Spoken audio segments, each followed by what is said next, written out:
نعقل ما كنا في أصحاب السعير فاعترفوا بذنبهم فسحقا لأصحاب السعير.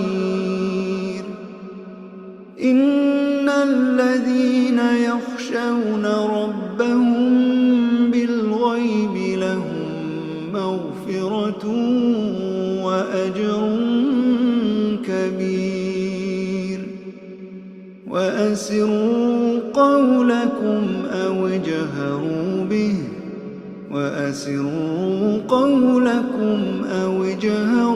به إنه عليم بذات الصدور. ألا يعلم من خلق وهو اللطيف الخبير. هو الذي جعل لكم الأرض ذلولا فامشوا في مناكبها وكلوا من رزقه وإليه النشور. أأمنتم من في السماء أن يخسف بكم الأرض فإذا هي تمور أم أمنتم من في السماء أن يرسل عليكم حاصبا فستعلمون كيف نذير. ولقد كذب الذين من قبلهم فكيف كان نكير. أولم يروا إلى الطير فوقهم صافات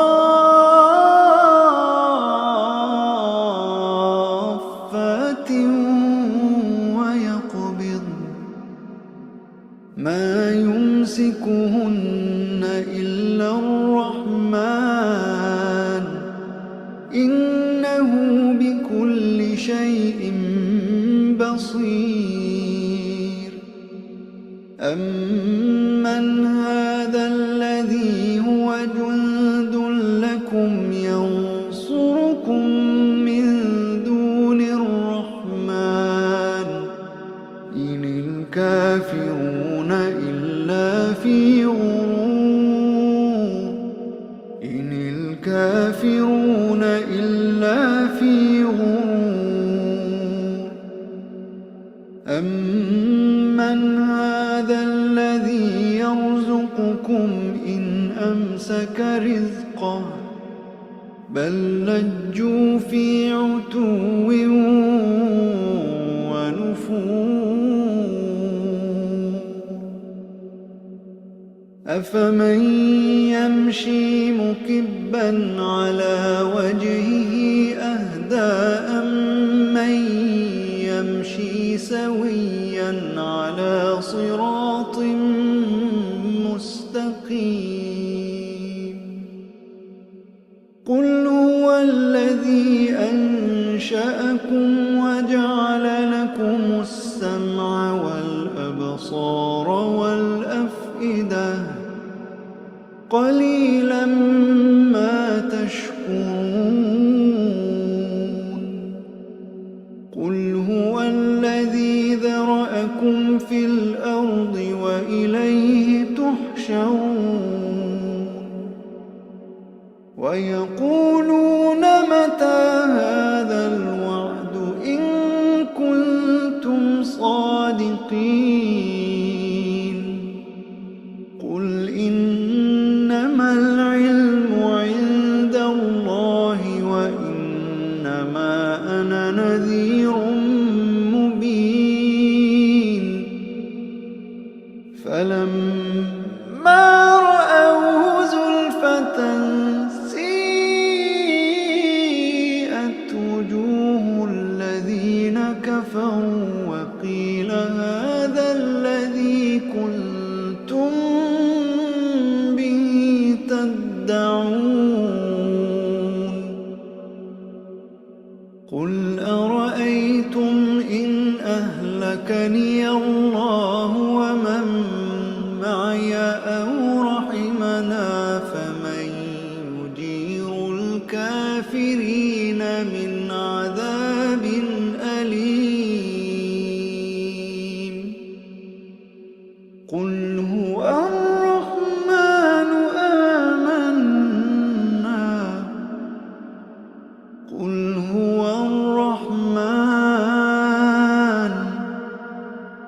قل هو الرحمن آمنا به وعليه توكلنا فستعلمون من هو في ضلال مبين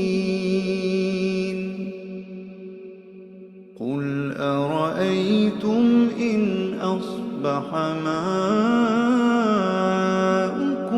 غورا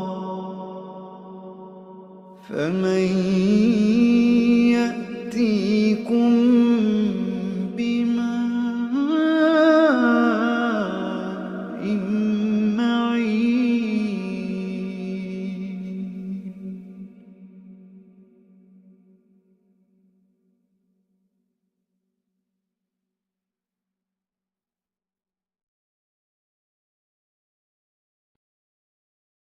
أعوذ بالله من الشيطان الرجيم بسم الله الرحمن الرحيم تبارك الذي بيده الملك وهو على كل شيء قدير الذي خلق الموت والحياة ليبلوكم أيكم أحسن عملا وهو العزيز الغفور الذي خلق 7 سماوات طباقا ما ترى في خلق الرحمن من تفاوت فارجع البصر هل ترى من فطور ثم ارجع البصر كرتين ينقلب إليك البصر خاسئا وهو حسير ولقد زينا السماء الدنيا بمصابيح وجعلناها رجوما للشياطين وأعتدنا لهم عذاب السعير وللذين كفروا بربهم عذاب جهنم وبئس المصير إذا ألقوا فيها سمعوا لها شهيقا وهي تفور تكاد تميز من الغيظ كلما ألقي فيها فوج سألهم خزنتها ألم يأتكم نذير قالوا بلى قد جاءنا نذير فكذبنا وقلنا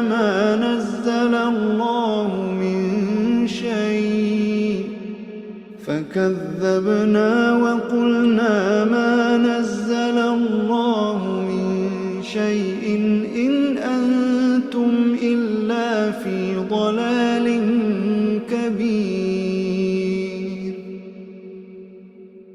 وقالوا لو كنا نسمع أو نعقل ما كنا في أصحاب السعير فاعترفوا بذنبهم فسحقا لأصحاب السعير إن الذين يخشون ربهم بالغيب لهم مغفرة وأجر كبير وأسروا قولكم أو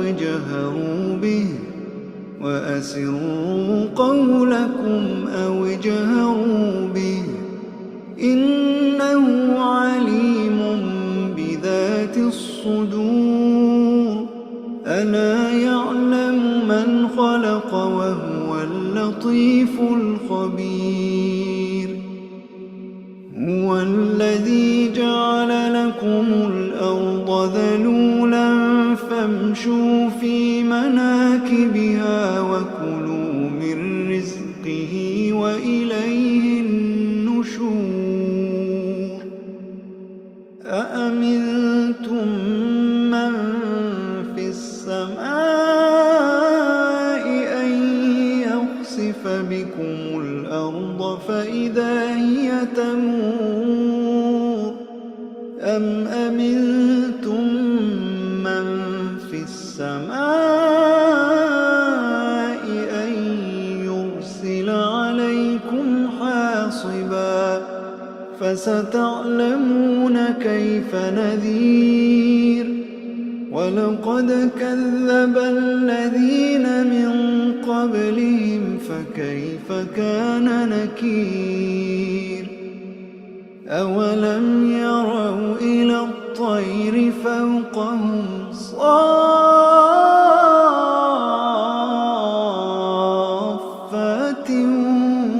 ويقبض ما يمسكهن إلا الرحمن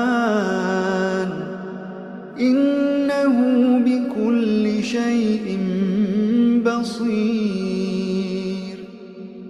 أمن هذا الذي هو جند لكم ينصركم من دون الرحمن إن الكافرون إلا في غرور إن الكافرون إلا في غرور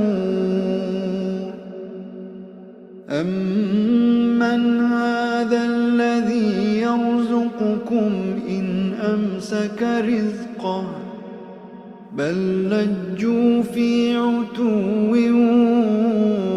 ونفور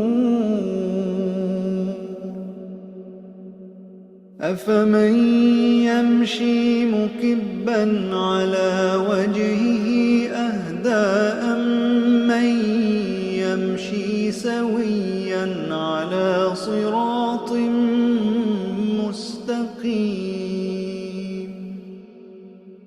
قل هو الذي أنشأكم وجعل لكم السمع والأبصار والأفئدة قليلا ما تشكرون قل هو الذي ذرأكم في الأرض وإليه تحشرون ويقولون متى هذا الوعد إن كنتم صادقين قل إنما العلم عند الله وإنما أنا نذير مبين فلما رأوه زلفة سيئت وجوه الذين كفروا وقيل هذا الذي كنتم به تدعون قل أرأيتم إن أهلكني الله ومن معي أو رحمنا فمن يجير الكافرين من عذاب أليم قل هو الرحمن آمنا قل هو الرحمن قل هو الرحمن آمنا به وعليه توكلنا فستعلمون من هو في ضلال مبين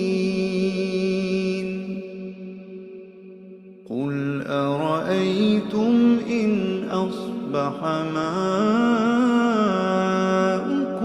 غورا فمن يأتي سأسقيكم بماء معين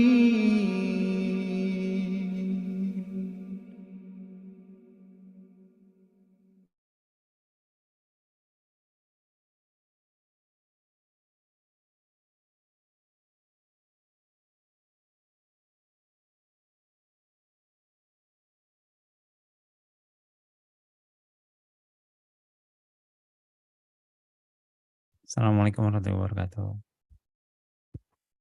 Assalamualaikum warahmatullahi wabarakatuh. Suaranya agak kecil ya, Ustaz? Atau suara saya ntar ya? Sebentar, Dokter. Sudah aja, Dokter. Oke, ya jelas, Ustaz. Sudah. Sehat, Ustaz? Alhamdulillah, Dokter, sehat. Alhamdulillah. Sehat, mudah-mudahan semuanya sehat. Insya Allah, Ustaz. Kita mulai, Ustaz? Betul, Dokter. Ya. A'udzubillahiminasyaitonirrajim. Bismillahirrahmanirrahim. Astaghfirullahaladzim. Astaghfirullahaladzim. Astaghfirullahaladzim. Asyhadu an la ilaha illallah wahdahu la syarikalah wa ana asyhadu anna Muhammadan abduhu wa rasuluh. Allahumma shalli ala Muhammad wa ala ali Muhammad kama shallaita ala Ibrahim wa ala ali Ibrahim. Wa barik ala Muhammad wa ala ali Muhammad kama barakta ala Ibrahim wa ala ali Ibrahim innaka Hamidum Majid. Raditu billahi rabba wa bil islami dina wa bi Muhammadin nabiyya wa rasulah. Rabbi shrah li sadri wa yassir li amri wa hlul 'uqdatam min lisani yafqahu qawli. Rabbi zidni ilma wa rzuqni fahma. Puji dan syukur marilah kita panjatkan kehadirat Allah Subhanahu wa taala, Ilahi Rabbi, atas nikmat Islam, nikmat sehat, nikmat waktu dan seluruh nikmat yang sejatinya tidak mungkin kita bisa menghitungnya satu persatu. Termasuk pada pagi hari ini, atas izin Allah, alhamdulillah kita bisa bersama-sama berkumpul dalam rakaat thalibul ilmi, meskipun secara virtual. Tak bosan saya sampaikan seperti pesan yang saya terima oleh guru kami, Ustaz Umar Mita, perbanyaklah niat kita dalam setiap aktivitas termasuk dalam kajian kali ini. Mari kita niatkan dalam hati supaya semoga yang membawa kita berkumpul dalam kajian kali ini menjadi penggugur dosa dan mengangkat derajat kita di hadapan Allah Subhanahu wa taala. Dan semoga apa yang ada di dalam niatan di hati, setiap lisan yang terucap, setiap goresan pena akan menambah pemahaman kita tentang betapa luasnya ilmunya Allah dan membuahkan pahala bagi kita semua ini. Dan semoga dapat menjadi amalan memberat mizan kebaikan yang bisa kita pintakan kepada Allah untuk dikirimkan kepada kedua orang tua kita, baik yang masih ada maupun sudah tidak ada. Salam serta salam mari kita kirimkan juga kepada junjungan kita Nabiullah Nabi Muhammad SAW, insan uswatun hasanah, sosok suri dan panutan umat kepada keluarganya, sahabatnya, tabiin, tabiut tabiin, dan semoga kita semua beliau berkenan menyebut kita sebagai umatnya dan memberikan syafaatnya nanti di yaumul akhir. Sahabat filah yang dirahmati Allah Subhanahu wa taala, selaku pemandu acara perkenalkan saya Arifin Kashmir mengucapkan jazakumullah khair kepada Ustaz Fatul Umam yang telah berkenan melakukan kajian ini bersama kami dari media dakwah Islam Medi Solako Dokter Anak Indonesia Banten dan AOL Family Bintaro. Alhamdulillah kita sudah memasuki tahun 2023 dan di awal 2023 ini kita membuka dengan kajian ke-92 episodenya. Setelah kemarin kita bicara tentang Nabi Yahya dan sebelumnya adalah Zakaria, kita lanjut dengan kisah dari Bunda Maryam, itu tentang Maryam tentang kisah kehamilannya. Dan ini merupakan rangkaian dari sampai nanti akhirnya berujung pada kisah Nabi Isa dalam 5 episode ke depan ya Ustaz ya, insya Allah ya, kurang lebih. Oke. Mengingatkan sedikit adab dalam kajian sebelum melanjutkan. Pertama, murnikan niat, perbanyak niat dalam kajian ilmu, perhatikan adab meskipun dalam majelis virtual, mohon mikrofon dalam kondisi mute. Pertanyaan silakan ditulis di kolom chat atau nanti bisa dengan fitur raise hand pada saat sesi diskusi. Materi disampaikan di awal dalam 60 menit, dilanjutkan dengan diskusi. Biasakanlah untuk mengikat ilmu dengan tulisan, mencatat poin-poin penting dalam kajian. Kajian ini bersifat umum dan berseri, silakan informasinya disebarkan. Insya Allah semakin banyak mendapatkan manfaat dari ilmu yang disampaikan. Baik, dengan mengucap Bismillahirrahmanirrahim, kami persilakan Ustaz Fatul Umam untuk melanjutkan materi. Apa doa Ustaz? Jazakumullah khairan Dr. Arifin. Bismillahirrahmanirrahim. Assalamualaikum warahmatullahi wabarakatuh. Innal hamdalillah nahmaduhu wa nasta'inuhu wa nastaghfiruh wa na'udzu billahi min syururi anfusina min sayyiati a'malina may yahdihillahu fala mudhillalah wa yudhlil fala hadiyalah. Asyhadu an la ilaha illallah wahdahu la syarikalah wa asyhadu anna Muhammadan abduhu wa rasuluh. Allahumma salli wa sallim wa barik ala Sayyidina Muhammad wa ala alihi wa ashabihi ajma'in. Allahumma la ilma lana illa ma 'allamtana. Allahumma 'allimna ma yanfa'una wanfa'na bima 'allamtana wa zidna ilman wa arinal haqqa haqqan warzuqna ittiba'ah wa arinal batila batilan warzuqna ijtinabah waj'alna mimman yastami'una al-qawla fayattabi'una ahsana. Amma ba'd. Rabbi shrah li sadri wa yassir li amri wahlul 'uqdatam min lisani yafqahu qawli. Yang saya hormati Dr. Arifin Kasmir selaku host kita, juga seluruh Bapak Ibu peserta kajian pada kesempatan subuh hari ini. Segala puja dan segala syukur mari kita panjatkan hanya kepada Allah SWT yang telah memberikan kepada kita semuanya karunia yang jumlahnya sungguh tidak terhingga, yang telah menghidupkan kita kembali setelah matikan kita dalam tidur kita semalam, yang telah memberikan kita kesempatan dan waktu sehingga kita bisa hadir dalam kesempatan kajian pagi ini, juga yang telah memberikan kepada kita kesehatan sehingga kita bisa memanfaatkan waktu luang ini atau kesempatan ini untuk bersama-sama menambah amal kebaikan kita di pagi hari ini dengan cara diantaranya menghadiri majelis ilmu. Salawat dan salam semoga Allah tambahkan kepada Nabi kita Nabi Muhammad SAW yang selalu kita nantikan syafaatnya kelak pada hari kiamat.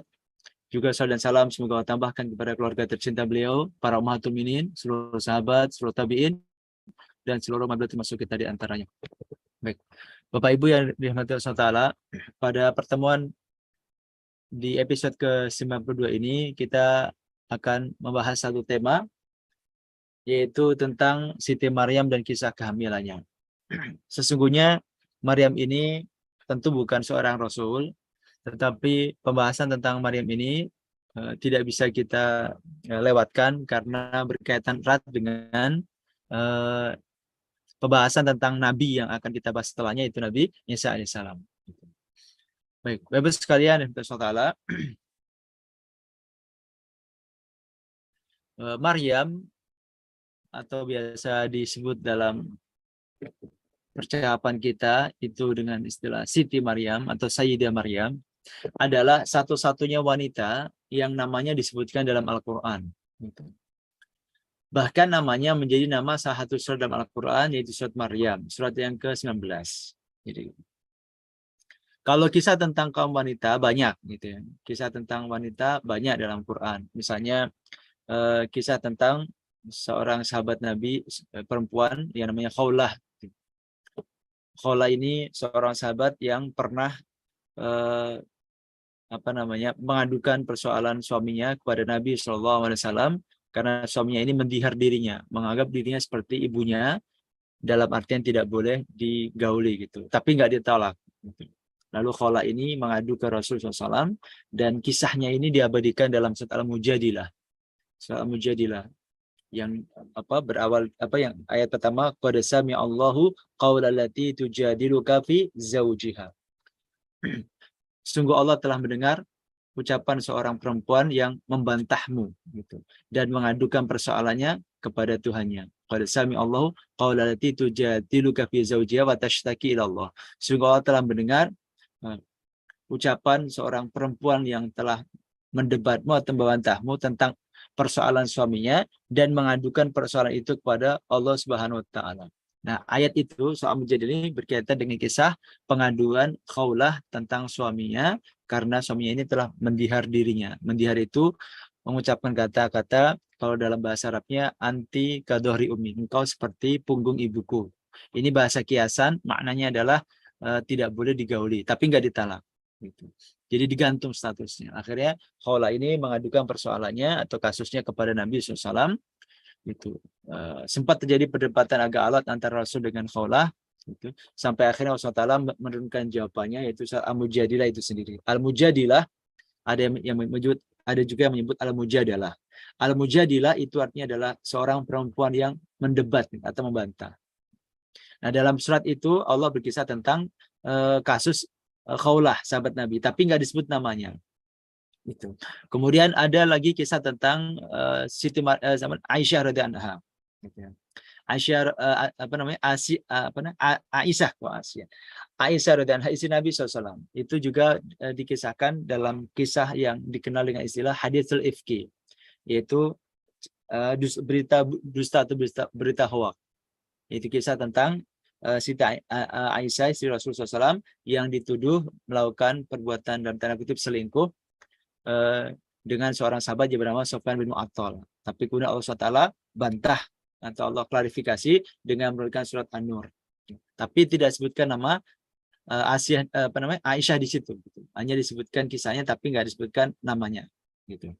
Atau kisah tentang istri Fir'aun juga tidak disebutkan namanya. Atau kisah tentang istrinya Nabi Nuh dan Nabi Lut juga tidak disebutkan namanya. Gitu. Jadi banyak dalam ayat Al-Quran kisah-kisah para wanita atau kisah para perempuan tetapi nggak disebut namanya. Nah, satu-satunya kisah wanita yang namanya disebut itu kisah tentang Maryam. Gitu. Jadi satu-satunya nama wanita yang dikisahkan dalam Quran yang namanya disebutkan itu hanya Maryam. Yang lainnya ada banyak kisah perempuan tapi nggak disebutkan namanya. Gitu. Bahkan Maryam ini juga selain disebutkan namanya juga diabadikan dalam nama surat yaitu surat ke-19, surat Maryam. Bahkan jemaah sekalian, Bapak Ibu yang dirahmati Allah, menurut penelitian para ulama, nama beliau ini disebutkan dalam Al-Quran tidak kurang sebanyak 30 kali. Jadi fantastis banget ini penyebutannya, 30 kali. Gitu. Nah, hal ini kata Imam Al-Qurtubi mengandung sebuah rahasia penting. Gitu. Jadi kenapa kok Allah sampai sebanyak itu menyebutkan nama Siti Maryam? Dan ini menjadi satu-satunya nama perempuan dalam Al-Quran. Disebutkan sangat fantastis sebanyak 30 kali. Nah, ternyata ini mengandung sebuah rahasia yang sangat penting sekali sebagaimana diulas oleh Imam Al-Qurtubi dalam tafsir beliau. Beliau mengatakan, "Lam yadhkurillahu azza wa jalla imra'atan wa samaha bismiha fi kitabihi illa Maryam ibnati Imran. Fa innahu dzakara ismaha fi nahwin min 30 mawdi'an. Li hikmatin dzakaraha ba'd al-asyakhi فإن الملوك والأشراف لا يذكرون حرائرهم في الملأ ولا يبتذلون أسماءهن بل يكنون عن الزوجة بالعرس والأهل والعيال ونحو ذلك فإن ذكروا الإماء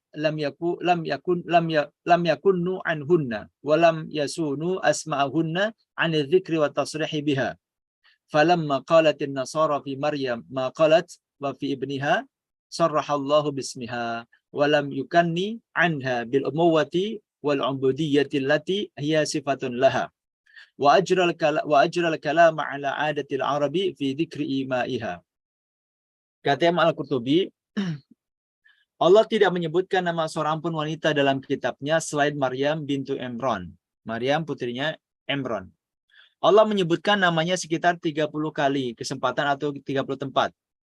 Allah menyebutkan nama Maryam itu sekitar 30 di 30 tempat atau dalam 30 kesempatan. Hal tersebut mengandung hikmah sebagaimana disebutkan para ulama bahwa para raja dan orang-orang terpandang zaman dulu mereka tidak pernah menyebutkan nama istrinya di depan publik. Tidak pula mempopulerkan nama mereka. Mereka biasa menyebut istrinya dengan ungkapan pasangan, ibu, keluarga raja, dan seterusnya. Hal ini berbeda dengan sikap mereka terhadap budak. Mereka tidak merahasiakan dan tidak menyembunyikan namanya. Ketika orang Nasrani mengatakan bahwa Maryam istri Tuhan dan Isa anak Tuhan, maka Allah terang-terangan menyebut nama Maryam. Allah tidak menyebut Maryam dengan status keibuannya atau status sebagai hamba Allah yang sungguh merupakan sifat Maryam. Nah, dalam hal ini Allah melakukan sebagaimana kebiasaan masyarakat Arab dalam menyebutkan budaknya. Jadi maksudnya begini Bapak sekalian. Jadi dulu gitu salah satu kebiasaan orang-orang Arab gitu itu kalau memiliki istri itu nggak pernah dipublikasikan namanya, nggak pernah dipublikasikan namanya atau disebutkan secara langsung. Ini salah satu cara mereka menghormati gitu, atau mengagungkan. Jadi khususnya ini berlaku di kalangan para raja. Jadi para raja, para orang-orang besar gitu, para tokoh itu mereka jarang sekali menyebutkan nama istrinya. Gitu. Tapi mereka ini disebut dengan ungkapan misalkan pasangan gitu, pasangan raja fulan, pasangan menteri fulan gitu, atau ibu dari fulan gitu, atau keluarga raja fulan gitu. Jadi tidak disebutkan namanya langsung. Seperti inilah kalau dalam bahasa kita misalkan nyonya siapa gitu. Jadi misalkan Ibu Dewi misalkan suaminya dari bupati kota A misalkan, disebutkan ibu wali kota misalkan, atau ibu bupati misalkan gitu. Atau kalau presiden ibu negara gitu. Nah, itu tradisi di kalangan orang Arab zaman dulu, ya, khususnya di kalangan para keluarga raja atau para orang-orang terpandang, itu mereka jarang sekali menyebutkan nama istrinya dengan langsung menyebutkan namanya gitu. Tapi menyebutkan dengan inisial atau dengan sebutan-sebutan penghormatan. Jadi istri dari siapa atau pasangan siapa gitu ya, ibu dari fulan, keluarga raja fulan, dan seterusnya gitu. Mirip-mirip kalau di kita misalkan ibu negara, ibu wali kota gitu ya, ibu camat gitu, ibu RT, akhirnya seperti itu gitu. Atau disebut dengan nama ibu siapa gitu, keluarga siapa, dan seterusnya gitu, atau nyonya siapa. Itu tradisi di kalangan para raja zaman dulu. Nah, hal ini berbeda dengan sikap mereka terhadap budak. Mereka tidak merahasiakan dan tidak menyembunyikan namanya. Nah, tapi kalau mereka punya budak gitu ya, misalkan mereka punya budak, namanya budaknya misalkan siapa, misalkan Khawlah misalkan, atau siapa lagi itu, maka langsung disebut namanya gitu. Jadi si Fulana itu budaknya siapa gitu, namanya langsung disebut gitu. Jadi kalau istri itu namanya disebut dengan inisial status atau dengan status tertentu yang menunjukkan kehormatan. Nah, kalau para budak itu langsung disebut nama langsung gitu. Itu cara komunikasi mereka khususnya di kalangan para raja dan orang-orang besar gitu. Nah, ketika orang Nasrani menganggap bahwa Maryam itu dianggap sebagai istri Tuhan dan Isa adalah anak Tuhan, maka Allah kemudian membantah itu dengan bahasa yang sangat bagus banget gitu ya, yang sangat luar biasa sekali. Allah Ta'ala ketika mengisahkan Maryam itu disebutkan namanya langsung gitu, nggak disebutkan dengan inisial tertentu gitu ya, atau disebut misalkan ibunya Nabi Isa misalkan, tidak, atau disebut sebagai hamba Allah yang taat, tidak, tapi langsung disebut namanya gitu. Seolah-olah Allah ingin menegaskan secara gamblang bahwa Maryam ini bukan istri Allah SWT, wal'iyadzubillah, sama sekali bukan. Karena tradisi orang-orang terkemuka zaman dulu itu kalau punya istri nggak pernah disebut nama gitu. Maka Allah SWT ingin mengkanter anggapan orang Nasrani yang menganggap bahwasanya Maryam itu istri Allah SWT, wal'iyadzubillah, dengan cara apa? Dengan cara Allah Ta'ala menyebut namanya langsung. Sehingga dalam posisi seperti ini, gitu, Maryam itu dalam tanda kutip disetarakan dengan budak. Gitu.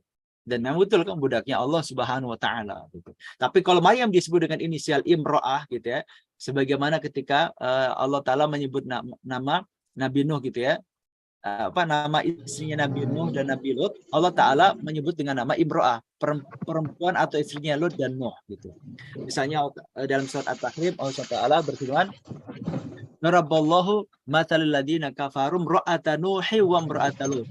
Allah membuat perumpamaan gitu, Allah membuat contoh atau perumpamaan bagi orang-orang kafir, Imra'ata Nuh dan Imra'ah Lut gitu. Istrinya Nuh dan istrinya Lut. Nggak disebutkan namanya. Gitu. Tidak disebutkan namanya. Karena memang tradisi zaman dulu, gitu, orang-orang terpandang, orang-orang terhormat itu tidak pernah menyebutkan nama istrinya. Nah, dalam Quran juga disebutkan dengan kata-kata Imra'ah seperti itu. Dengan kata-kata istrinya Nuh dan istrinya Lut. Gitu. Nah, Allah SWT ingin melakukan cara yang sama dalam mengkomunikasikan Maryam. Bahwa untuk menegaskan Maryam itu bukan istri Allah SWT, gitu. Maka nama dia disebut terang-terangan sebagaimana tradisi orang-orang Arab zaman dulu yang menyebut nama budaknya secara terang-terangan. Sehingga seolah-olah dalam posisi ini, gitu, dalam konteks ini Maryam itu seperti budak gitu, yang namanya disebutkan langsung. Bukan sosok istimewa di sisi Allah Ta'ala dianggap sebagai istrinya. Nah, kira-kira seperti itu. Jadi rahasia kenapa nama Maryam disebutkan langsung dalam Quran dan ini satu-satunya nama perempuan gitu. Itu karena untuk menegaskan bahwasanya Maryam itu bukan istri. dari Allah SWT. Wala'iyadzubillah. Karena dulu orang terpandang, para raja, para menteri, dan orang-orang terhormat itu nggak pernah yang namanya menyebutkan nama istrinya langsung. Gitu. Yang disebutkan nama istrinya secara langsung itu biasanya adalah budak. Gitu.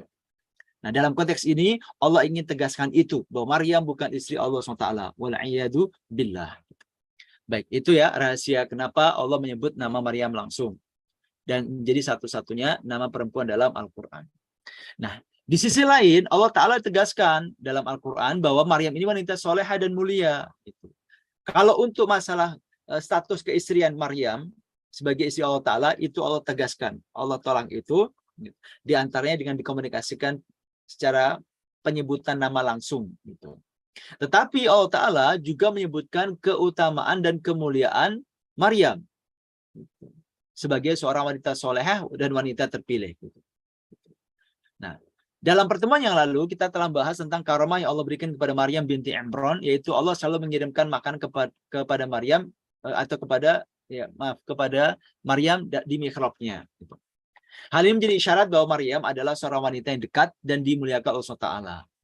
Jadi isyarat bahwa si Maryam itu sosok perempuan yang istimewa, yang mulia, itu sudah terlihat jauh sebelum beliau melahirkan Nabi Isa alaihissalam. Ya, di antaranya adalah ketika Allah Taala selalu mengirimkan makanan ke ruangan atau ke mihrabnya Maryam. Gitu. Jadi sekali lagi, Maryam kalau untuk konteks ke istri Tuhan itu sudah di kantor Allah Taala dengan cara Allah menyebutkan nama langsung. Kemudian Allah juga menyebutkan tentang kemuliaan dari Maryam. Gitu. Jadi mulai memberikan karomah dan juga penyebutan sifat-sifat Maryam yang banyak sekali dalam Al-Quran yang menunjukkan bahwasanya dia adalah seorang yang mulia. Di antaranya Allah SWT berfirman dalam surat Ali Imran ayat 42, Ba'da a'udzu billahi minasyaitonir rajim, wa idz qalatil malaikatu ya Maryam innallaha astafaki wa tahharaki wastafaki 'ala nisa'il 'alamin. Kata Allah SWT, dan ingatlah ketika para malaikat berkata, wahai Maryam, sesungguhnya Allah telah memilihmu, innallaha astafaki wa tahharaki, menyucikanmu, wa tahharaki wastafaki 'ala nisa'il 'alamin, dan melebihkanmu di atas seluruh perempuan di seluruh alam pada masa itu, di seluruh dunia pada masa itu. Di dalam ayat ini Allah sebutkan kemuliaan Maryam sebagai wanita terpilih, wanita yang disucikan oleh Allah, dan wanita yang dilebihkan di atas seluruh wanita-wanita di dunia. Kemudian dalam surat Al-Maidah, Allah Ta'ala jelaskan, setelah menjelaskan kerasulan Nabi Isa, Allah Ta'ala juga berfirman tentang salah satu sifat Maryam. Allah Ta'ala berfirman, Mal Masih bin Maryam illa rasul qad khalat min qablihi rusul. Al-Masih putra Maryam itu hanyalah seorang rasul yang sesungguhnya telah berlalu sebelumnya beberapa rasul. Nah, setelah Allah Ta'ala menyebutkan tentang sifat Nabi Isa sebagai utusan Allah Ta'ala, bukan anak Tuhan, sebagaimana rasul-rasul yang sebelum Nabi Isa, Allah kemudian menyebutkan salah satu sifat dari Siti Maryam dan sifat Nabi Isa. Wa ummuhu siddiqah, dan ibunya seorang yang sangat benar, artinya sangat jujur, sangat membenarkan apapun yang datang dari Allah Ta'ala, juga sangat terpercaya. Kana ya'kulani tu'am, kedua-duanya biasa memakan makanan. Oke. Itu dalam surat Al-Maidah. Kemudian dalam surat At-Tahrim Allah Ta'ala juga sebutkan salah satu sifat Siti Maryam. Wa Maryam ibnata Imran allati ahsanat farjaha fanafakhna fihi min ruhina wa saddaqat bi kalimati rabbiha wa kutubihi wa kanat minal qanitin. Dan Maryam putri Imran yang melihara kehormatannya, maka kami tiupkan ke dalam rahimnya sebagian dari ruh ciptaan kami, dan dia benarkan kalimat-kalimat Tuhannya dan kitab-kitabnya, dan dia termasuk orang-orang yang taat. Gitu. Nah, sehingga dari beberapa ayat dan surat yang tadi menyebutkan tentang sifat-sifat mulia Siti Maryam, setidaknya dapat kita ringkas sifat utama Siti Maryam adalah pertama, Maryam adalah wanita yang disucikan Allah Ta'ala dari semua akhlak yang tercela. Jadi Maryam itu akhlaknya sangat mulia sekali. Gitu. Innallaha astafaki wa tahharaki. Sesungguhnya Allah telah memilihmu dan mensucikanmu, disucikan dari semua akhlak yang tercela. Kemudian kedua ada wanita pilihan, wanita yang dipilih oleh Allah SWT. Gitu. Kemudian ketiga adalah wanita yang sangat jujur, siddiqah. Kemudian keempat, wanita yang sangat menjaga kehormatan. Gitu. Ahsanat farjaha. Gitu. Dan yang kelima adalah wanita yang sangat taat kepada Allah SWT, al-qanitin. Minal qanitin, termasuk orang yang taat kepada Allah SWT. Ini 5 sifat mulia yang disebutkan Allah Ta'ala dalam terkait dengan diri Maryam. Jadi pertama adalah wanita yang disukai Allah SWT dari semua akhlak tercela. Yang kedua adalah wanita pilihan. Yang ketiga wanita yang sangat jujur. Yang keempat wanita yang sangat menjaga kehormatan. Dan yang kelima adalah wanita yang sangat taat kepada Allah Subhanahu wa Ta'ala. Gitu. Nah, penyebutan sifat-sifat ini, Bapak Ibu sekalian, itu penting banget. Gitu. Kenapa? Karena Maryam nanti akan mengalami peristiwa besar yang rawan memunculkan tuduhan dan fitnah kepada dirinya, sebagaimana tuduhan orang Yahudi yang menganggap Maryam sebagai pezina. Jadi kenapa Allah Ta'ala sebutkan sederet sifat-sifat mulia Siti Maryam? Di antara hikmahnya adalah karena nanti Maryam akan mengalami satu peristiwa yang memang berpotensi besar memunculkan tuduhan dan fitnah kepada dirinya. Gitu. Yaitu nanti sebagaimana kita ketahui, Maryam memiliki anak tanpa seorang suami. Gitu. Nah, ini kalau Allah tidak awali dengan penyebutan sifat-sifat mulia Maryam, nanti berpotensi Maryam dituduh sebagai seorang perempuan yang tidak baik, gitu. Sebagaimana tuduhan orang-orang Yahudi yang menganggap Maryam sebagai pezina. Nah, jadi dalam Islam itu Siti Maryam itu dimuliakan. Jadi dalam akidah Islam, dalam ajaran Islam, kita itu memuliakan Maryam. Beda dengan orang Yahudi yang justru merendahkan Maryam. Gitu. Nah, dalam Quran tadi disebutkan 5 sifat utama dari Siti Maryam, yang ini berbeda dengan orang-orang Yahudi yang menganggap Maryam itu bukan perempuan baik-baik. Gitu. Nah, kemudian selain menyebutkan sifat mulia Maryam tadi, wanita terpilih yang disucikan, yang taat, yang jujur dan seterusnya, gitu. Jadi selain menyebutkan sifat mulia Maryam, Allah juga menyebutkan sifat Maryam sebagai manusia biasa yang membutuhkan makanan sebagaimana lazimnya manusia. Kana ya'kulani ta'am. Keduanya yaitu Isa dan Maryam adalah orang-orang yang memakan makanan. Ini tadi di surat Al-Maidah ayat 75. Ini juga penting banget untuk disebutkan gitu. Mal masih ibnu Maryam illa rasul gitu. Al-Masih putra Maryam itu hanyalah seorang rasul, qad khalat min qablihi rusul, yang sesungguhnya telah berlalu sebelumnya beberapa rasul. Ini tentang Nabi Isa. Nanti secara khusus kita bahas di belakang. Kemudian wa ummu siddiqah, dan ibunya adalah seorang yang sangat benar. Nah, kemudian sifat terakhir ini penting banget. Kana ya'kulani ta'am. Kedua-duanya yaitu Isa atau Al-Masih Isa dan ibunya Maryam itu biasa memakan makanan. Apa pentingnya Allah Ta'ala menyebutkan sifat ini? Ternyata ini sangat penting sekali untuk menafikan ketuhanan Isa dan Maryam. Gitu.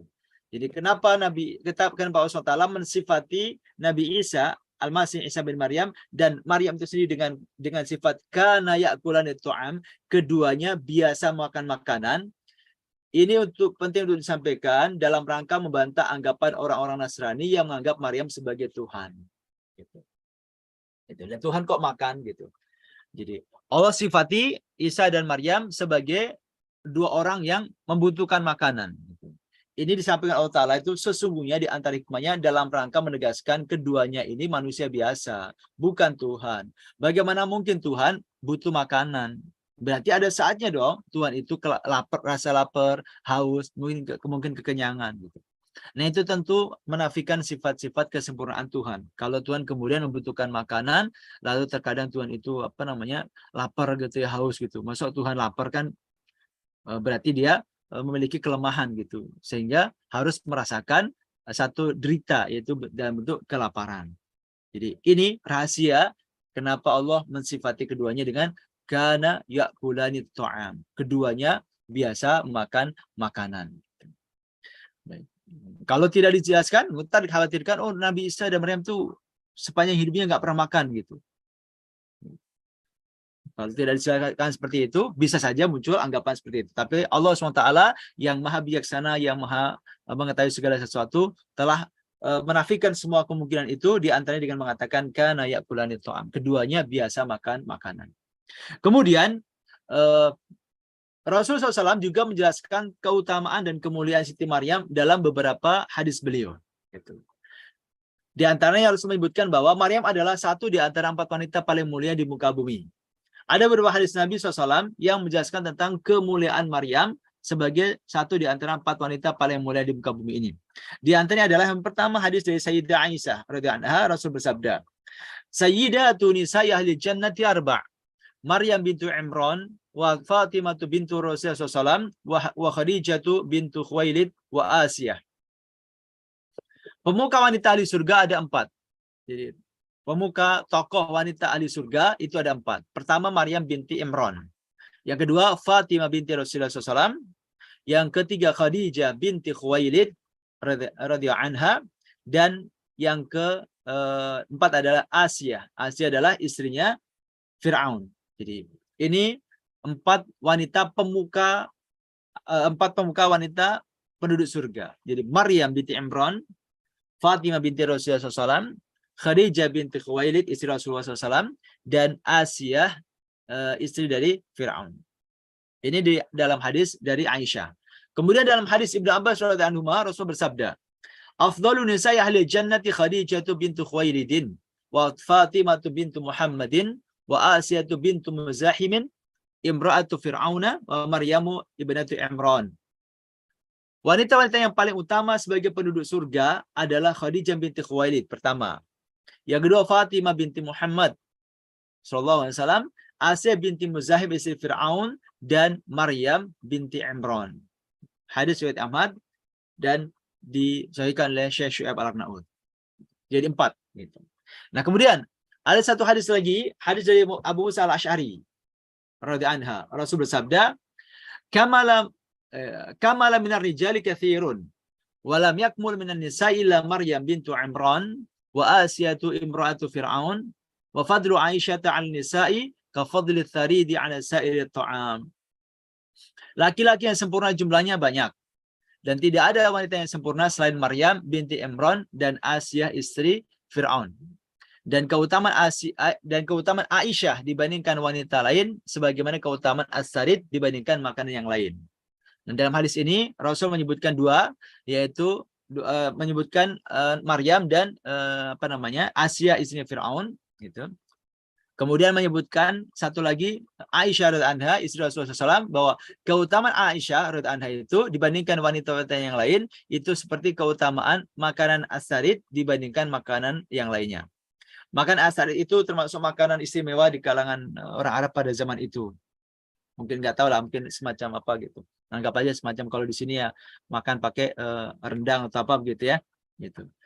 Ya. Jadi dari hadis Nabi tadi dapat kita ketahui bahwa Rasul menegaskan ada 4 wanita paling mulia di muka bumi ini. Yang pertama adalah Maryam binti Imran, ibunya Nabi Isa alaihissalam, kemudian Asiyah istrinya Fir'aun, kemudian 2 adalah keluarga Nabi, yaitu Khadijah radhiyallahu anha dan Fatimah radhiyallahu anha. Nah, itu disebutkan dalam beberapa paket hadis. Kemudian dalam hadis yang lain disebutkan juga tambahan, yaitu Aisyah radhiyallahu anha, di mana keutamaannya disampaikan Nabi SAW. Keutamaan Aisyah dibandingkan wanita yang lain itu seperti keutamaan makanan sarid dibandingkan menu makanan yang lain. Makanan sarid itu intinya adalah makanan yang istimewa di zaman itu. Baik, ini pujian Rasulullah juga sekaligus menjelaskan tentang kedudukan Maryam dalam Islam itu sebagai satu di antara 4 wanita paling mulia. Nah, selanjutnya Allah SWT berfirman kepada Maryam. Jadi setelah kita bahas tentang keutamaan Maryam, selanjutnya Allah SWT berfirman kepada Maryam, "Ya Maryam, uqnuti li rabbiki wasjudi warka'i ma'ar raki'in." Wahai Maryam, taatilah Tuhanmu, sujud dan rukulah bersama orang-orang yang ruku'. Banyak ahli tafsir menafsirkan kata uqnuti dengan makna berdiri dalam sholat. Kalau terjemahan yang yang ada di mushaf kita mungkin sering diterjemahkan dengan ya Maryam uqnuti, wahai Maryam taatilah gitu. Tapi kata uqnuti ini kata uqnuti, ya Maryam uqnuti ya. Kata uqnuti ini selain bisa diterjemahkan dengan makna taat, juga sebagian mufassir menerjemahkan kata uqnuti dengan makna berdiri dalam sholat. Sehingga artinya kalau uqnuti dimaknai berdiri, artinya adalah Maryam diperintahkan oleh Allah SWT untuk berdiri yang lama tatkala dia sholat di hadapan Allah SWT, juga ruku dan sujud bersama orang-orang yang juga sholat. Nah, setelah turunnya firman Allah ini kepada Maryam, yaitu ya Maryam uqnuti li rabbiki wasjudi warka'i ma'ar raki'in, wahai Maryam taatlah atau berdiri di hadapan Allah SWT, kemudian sujud dan rukulah gitu. bersama orang-orang yang ruku. Gitu. Disebutkan oleh para ulama bahwa setelah turunnya ayat ini, Maryam itu berdiri lama sekali dalam sholatnya. Saking lamanya kakinya itu menjadi bengkok. Gitu. Saking lamanya berdiri, kakinya menjadi bengkok. Gitu. Ini mengingatkan kita dengan kisah Rasul yang kalau sholat malam itu kakinya sampai bengkak-bengkak. Nah, selain itu ayat di atas menunjukkan bahwa orang-orang Bani Israel dulu itu memiliki ibadah yang dalamnya terdapat gerakan berdiri, sujud dan ruku sebagaimana gerakan sholat kita. Namun sekarang mungkin hal seperti itu tidak lagi didapati dari orang Yahudi. Mungkin juga orang Nasrani juga sudah nggak ada lagi ya yang melakukan ibadah dan gerakan seperti itu.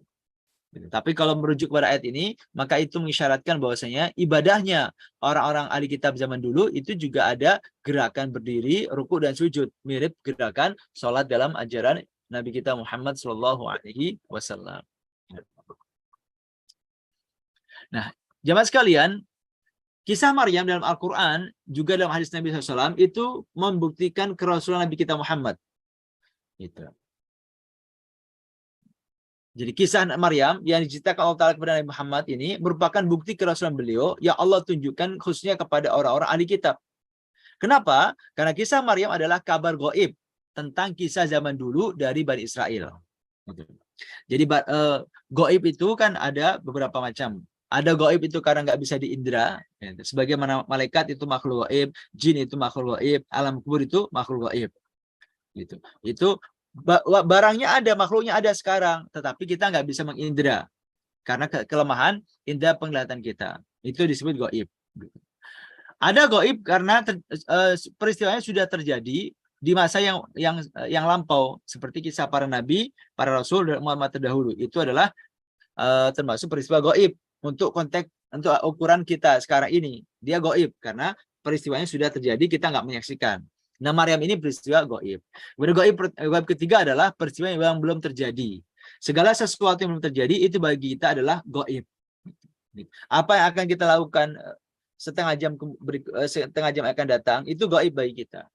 Termasuk surga dan neraka bagi kita gaib gitu. Peristiwa berkumpul di padang mahsyar, peristiwa melewati sirat dan segala peristiwa yang akan terjadi dalam peristiwa hari kiamat itu gaib semuanya karena belum terjadi. Jadi gaib itu ada gaib karena peristiwanya telah berlalu, sudah kelewat, maka itu gaib. Atau peristiwanya atau barangnya ada sekarang tapi nggak terlihat, itu juga gaib. Nah, yang ketiga gaib itu adalah sesuatu yang belum terjadi. Nah, kisah Maryam itu gaib karena dia peristiwa yang telah terjadi di zaman dulu. Nah, orang-orang ahli kitab tentu paham bahwasanya Nabi Muhammad SAW tidak hidup di zaman itu. Beliau juga tidak pernah baca Injil dan Taurat. Tetapi beliau mengetahui kisah Maryam, kisah Zakaria, Yahya, dan yang lainnya. Hal ini tentu tidak mungkin didapatkan kecuali melalui jalan wahyu. Jadi kisah tentang Maryam itu sesungguhnya adalah bukti kerasulan Nabi kita Muhammad. Kalau orang ahli kitab itu mau berpikir objektif, gitu, karena mereka tahu peristiwa itu adalah peristiwa masa lampau, gitu, yang terjadi ratusan tahun yang lalu. Gitu. Nabi Muhammad tidak hadir ketika itu. Nabi Muhammad juga tidak pernah baca Taurat dan Injil karena beliau tidak bisa membaca. Tapi kok bisa menceritakan dengan detail kisah tentang Maryam, tentang Nabi Isa. Maka ini menunjukkan bahwasanya apa yang didapat Rasul itu adalah berasal dari wahyu Allah Subhanahu wa taala, menegaskan bahwa beliau adalah seorang nabi. Inilah yang disampaikan Allah Ta'ala dalam surat Al-Imran ayat 44. Allah Ta'ala berfirman, "Dzalika min amba'il ghaibi nuhihi ilaik, wa ma kunta ladaihim idh yulquna aqlamahum ayyuhum yakfulu Maryam, wa ma kunta ladaihim idh yahtasimun." Itulah sebagian dari berita-berita gaib yang kami wahyukan kepadamu, wahai Muhammad. Padahal engkau tidak bersama mereka ketika mereka melemparkan pena mereka untuk mengundi siapa di antara mereka yang akan memelihara Maryam. Dan engkau pun tidak bersama mereka ketika mereka bertengkar. Jadi Allah tegaskan ini berita gaib yang Rasul tidak hadir menyaksikan peristiwa itu. Juga disebutkan dalam ayat ini bahwa dulu orang-orang Bani Israel, orang-orang ahli kitab itu sempat bertikai, berantem sesama mereka karena memperebutkan hak asuh Maryam. Jadi setelah wafatnya ayahnya yaitu Imran, gitu, orang-orang khususnya para pemuka agama dari orang-orang ahli kitab ini berebut ingin menjadi pengasuh dari Maryam. Akhirnya mereka melakukan undian, dan undian itu jatuh kepada Nabi Zakaria alaihissalam. Beliaulah yang kemudian merawat dan mengasuh Siti Maryam. Baik, nah, jamaah sekalian yang bertaala, selanjutnya setelah Allah Ta'ala menyampaikan tentang keutamaan Maryam dengan segala sifat mulianya, gitu ya. Kemudian juga kita telah membahas tentang pandangan Islam yang diantara diwakili oleh hadis Nabi SAW tentang Maryam. Lalu perintah Allah Ta'ala kepada Maryam untuk taat beribadah. Nah, berikutnya, Allah SWT mengutus malaikat Jibril, gitu ya, menyampaikan kepada Maryam kabar tentang kehamilannya.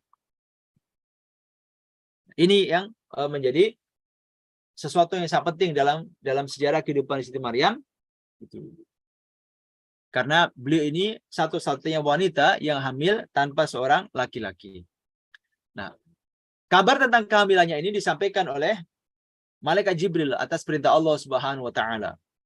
Allah SWT berfirman dalam surat Maryam, "Wadhkur fil kitabi Maryama idzin tabadat min ahliha makanan syarqiyya, fattakhadhat min dunihim hijaba, farsalna ilaiha ruhana fatamatsala laha basharan sawiyya. Qalat inni a'udzu birrahmani mink in kunta taqiyya." Dan ceritakanlah Muhammad kisah Maryam dalam kitab Al-Qur'an, yaitu ketika dia mengasingkan diri dari keluarganya ke suatu tempat di sebelah timur Baitul Maqdis.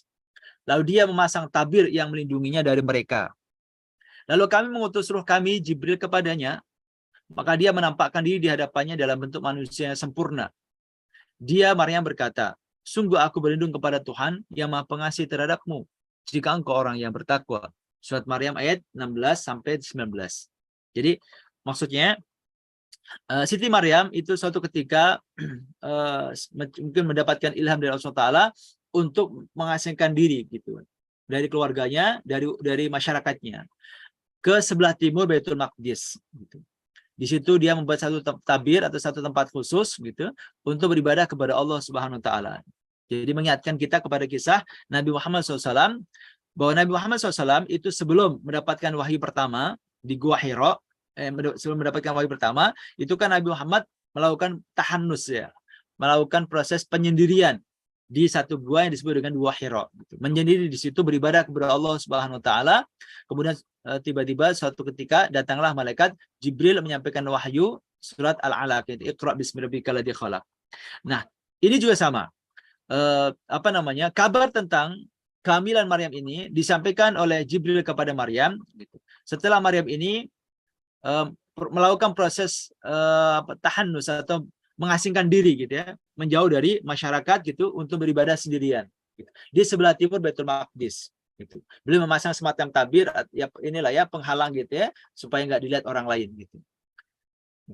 Nah, saat itulah kemudian Allah SWT mengutus ruh kami, yang dimaksud dengan ruh adalah Jibril gitu. Diutus kepada Maryam. Lalu dia menampakkan diri di hadapan Maryam dalam wujud seorang manusia yang sempurna, seorang manusia atau orang yang sangat ganteng sekali. Nah, jadi Allah mengutus ruh yang dimaksud kami adalah Jibril ya. Jadi salah satu nama Jibril itu adalah Ruhul Kudus, ada lagi adalah Ruhul Amin. Gitu. Ruhul Kudus artinya ruh yang disucikan, Ruhul Amin ruh yang terpercaya. Nah, kenapa malaikat Jibril disebut dengan nama Ar-Ruh gitu? Ar-Ruhul Kudus atau Ar-Ruhul Amin? Ada beberapa pendapat para ulama. Sebagian mengatakan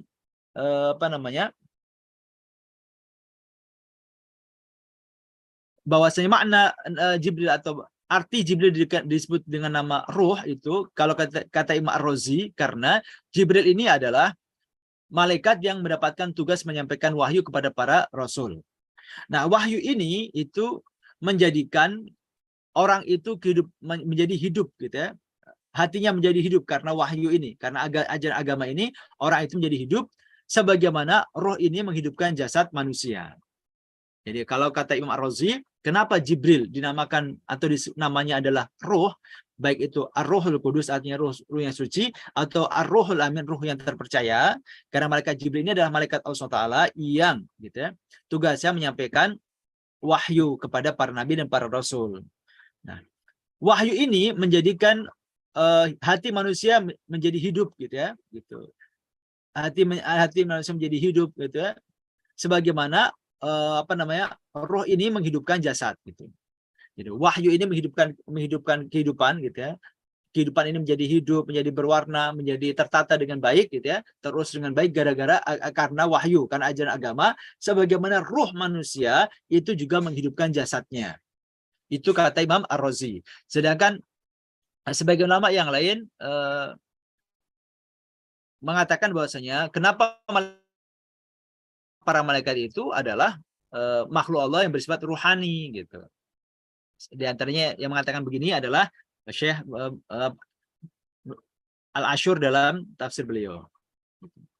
Ini tentang makna kenapa Jibril dinamakan dengan roh gitu. Nah, jadi Jibril diutus Allah Ta'ala datang kepada Maryam, menjelma menjadi sosok manusia yang sangat tampan sekali.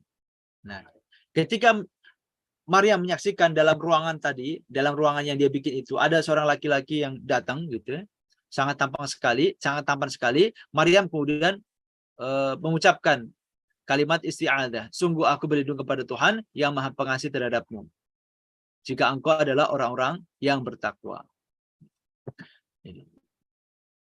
Ini penjelasannya. Jadi ketika Maryam menjauh dari keluarganya dalam rangka beribadah kepada Allah Ta'ala, maka Allah mengirim kepada malaikat Jibril yang menjelma sebagai seorang yang sangat tampan. Maryam mengira bahwa lelaki yang merupakan jelmaan Jibril tersebut ingin menggodanya dan mengajaknya melakukan perzinahan. Maka ia pun kemudian mengatakan kepada laki-laki tersebut bahwa dia berlindung kepada Allah SWT, dan dia pun mengingatkan laki-laki tersebut agar bertakwa kepada Allah Azza wa Jalla. Jadi Maryam mengira bahwa laki-laki yang di depannya ini adalah seorang yang ingin mengajak dia melakukan perbuatan maksiat. Gitu. Maka Maryam kemudian berlindung kepada Allah SWT. Dan yang kedua, mengingatkan pemuda tadi atau laki-laki tadi agar bertakwa kepada Allah Ta'ala, tidak melakukan perbuatan maksiat. Gitu. Nah, kisah ini mengandung pelajaran bahwasanya seseorang hendaknya selalu meminta perlindungan kepada Allah Ta'ala meskipun dia merasa orang yang soleh sekalipun, sebagaimana yang dilakukan oleh Maryam. Nah, inilah di antara makna kalimat la haula wala quwata illa billah. Sebagaimana disampaikan Ibnu Mas'ud, makna la haula wala quwata illa billah adalah la haula an maksiatillah illa bi'ismatihi wala quwata ala ta'atihi illa bima'unatihi. Tidak ada daya untuk menghindarkan diri dari maksiat selain dengan perlindungan dari Allah, dan tidak ada kekuatan untuk melaksanakan ketaatan selain dengan pertolongan Allah Subhanahu wa taala. Itu makna zikir atau kalimat la haula wala quwata illa billah. Artinya adalah tidak ada daya kekuatan yang dapat menghindarkan diri kita dari maksiat kecuali karena perlindungan Allah Ta'ala. Dan tidak ada kekuatan untuk melaksanakan ketaatan selain karena pertolongan Allah Ta'ala. Jadi kita ini terjaga dari maksiat juga karena dilindungi Allah Ta'ala. Gitu. Kita bisa melakukan ketaatan juga karena pertolongan Allah. Jadi kita ini di hadapan Allah Ta'ala bukan siapa-siapa. Semuanya ini adalah karena Allah Ta'ala. Kita bisa meninggalkan maksiat karena perlindungan Allah. Kita melakukan ketaatan juga karena pertolongan Allah Ta'ala. Nah, menyadari ini, maka itu akan menjauhkan kita dari sikap ujub. Jadi ketika kita dalam tanda kutip relatif bisa taat gitu ya, dibandingkan yang lain, atau kita merasa sudah hijrah misalkan, gitu, kita tidak merasa ujub.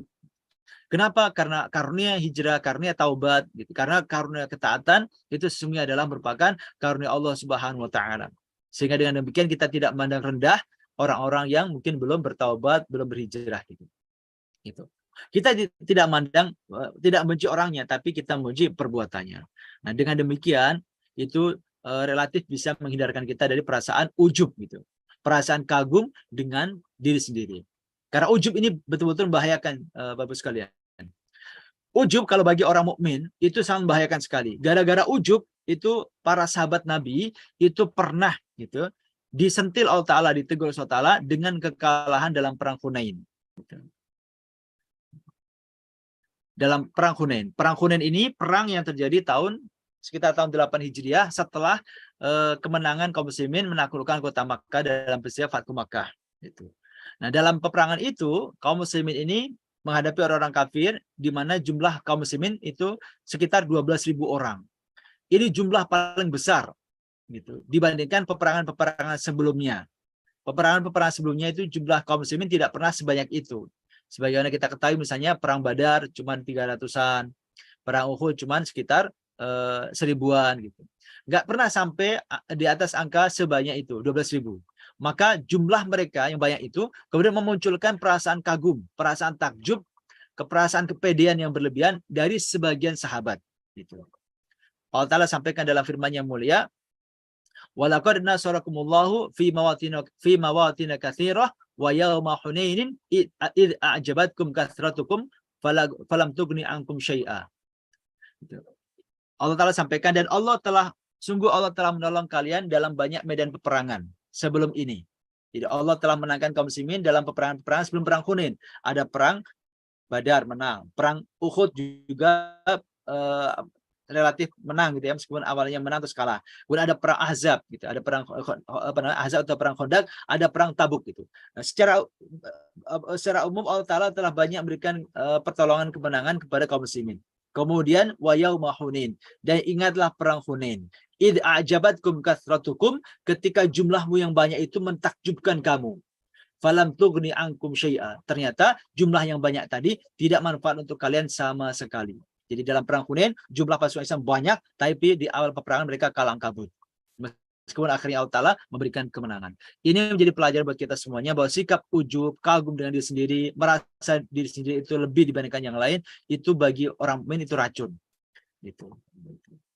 Bagi orang itu racun, karena Allah bisa saja menyentil supaya kita segera taubat bahwasanya kita ini di hadapan Allah Ta'ala la haula wala quwwata illa billah. Gitu. Baik. Nah, hal ini juga perlu diingat bahwa betapa banyak orang yang menganggap dirinya memiliki iman yang kuat, tetapi ketika digoda oleh wanita atau laki-laki dalam sekejap imannya pun luntur, dan terjadilah apa yang terjadi tanpa dia sadari.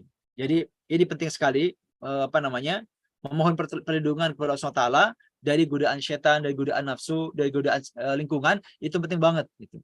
Karena khususnya kalau godaan lawan jenis itu terkadang ketika syahwat itu sudah menggelora, orang itu akan lupa dengan segala-galanya. Gitu. Nah, hal yang sama juga diajarkan Nabi SAW, sebagaimana ketika beliau sering berkhutbah dengan pembukaan sebagai berikut. Gitu. Jadi selain kita diajarkan kalimat la haula wala quwwata illa billah, Nabi juga mengajarkan kepada kita tentang pentingnya kita memohon perlindungan kepada Allah SWT, gitu. Sebagaimana yang beliau sampaikan dalam pembukaan khutbah beliau. Ini pembukaannya sangat terkenal sekali, diriwayatkan dari Ibnu Mas'ud radhiyallahu anhu dan hadisnya sahih. Innal hamdalillah nahmaduhu wa nasta'inu wa nastaghfiruh wa na'udzu billahi min syururi anfusina wa min sayyiati a'malina. May yahdihillahu fala mudhillalah wa may yudlil fala hadiyalah. Artinya, segala pujian hanya milik Allah Ta'ala. Nahmaduhu, kami memujinya, wa nasta'inuhu, kami memohon pertolongan kepadanya, wa nastaghfiruhu, dan kami mohon ampun kepadanya. Nah, kemudian wa na'udzu billahi min syururi anfusina wa min sayyiati a'malina, dan kami memohon perlindungan kepada Allah Taala min syururi anfusina, dari keburukan nafsu kami, wa min sayyiati a'malina, dan dari kejelekan dari perbuatan kami. Kita mohon perlindungan kepada Allah Taala dari berbagai macam keburukan nafsu dan perbuatan kita. Kemudian may yahdihillahu fala mudhillalah, barang siapa yang Allah berikan hidayah, Allah berikan petunjuk, fala mudilla lahu, maka tidak ada yang dapat menyesatkannya. Wa may yudlil, barang siapa yang Allah sesatkan, fala hadiyalah, maka tidak ada yang bisa memberikan petunjuk. Ini sesuatu yang perlu kita internalisasikan dalam diri kita, bahwa semua yang kita lakukan ini sesungguhnya adalah semata-mata karena pertolongan Allah SWT jika itu kebaikan, dan penjagaan Allah jika itu adalah keburukan. Jadi kita dapat melakukan ketaatan karena pertolongan Allah SWT, terhindar dari keburukan karena penjagaan Allah Subhanahu wa Ta'ala. Kita di hadapan Allah Ta'ala itu bukan siapa-siapa.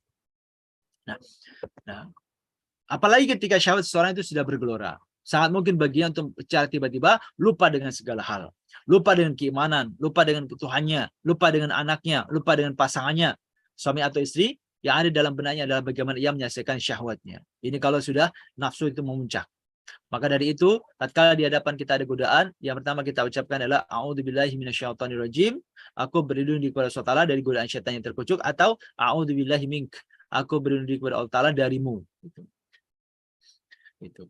Nah, inilah yang disyaratkan Nabi SAW dalam sabdanya dari Abu Hurairah. An Abi Hurairah radhiyallahu anhu anna Rasulullah SAW qala la yazni zani hina yazni wa huwa mu'min wa la yashrabul khamra hina yashrabu wa huwa mu'min Wala yasriqu sariqu hina yasriqu wa huwa mu'min wala yantahibu nuhbatan yarfa'un nasu ilaihi fiha absarahum wa huwa mu'min.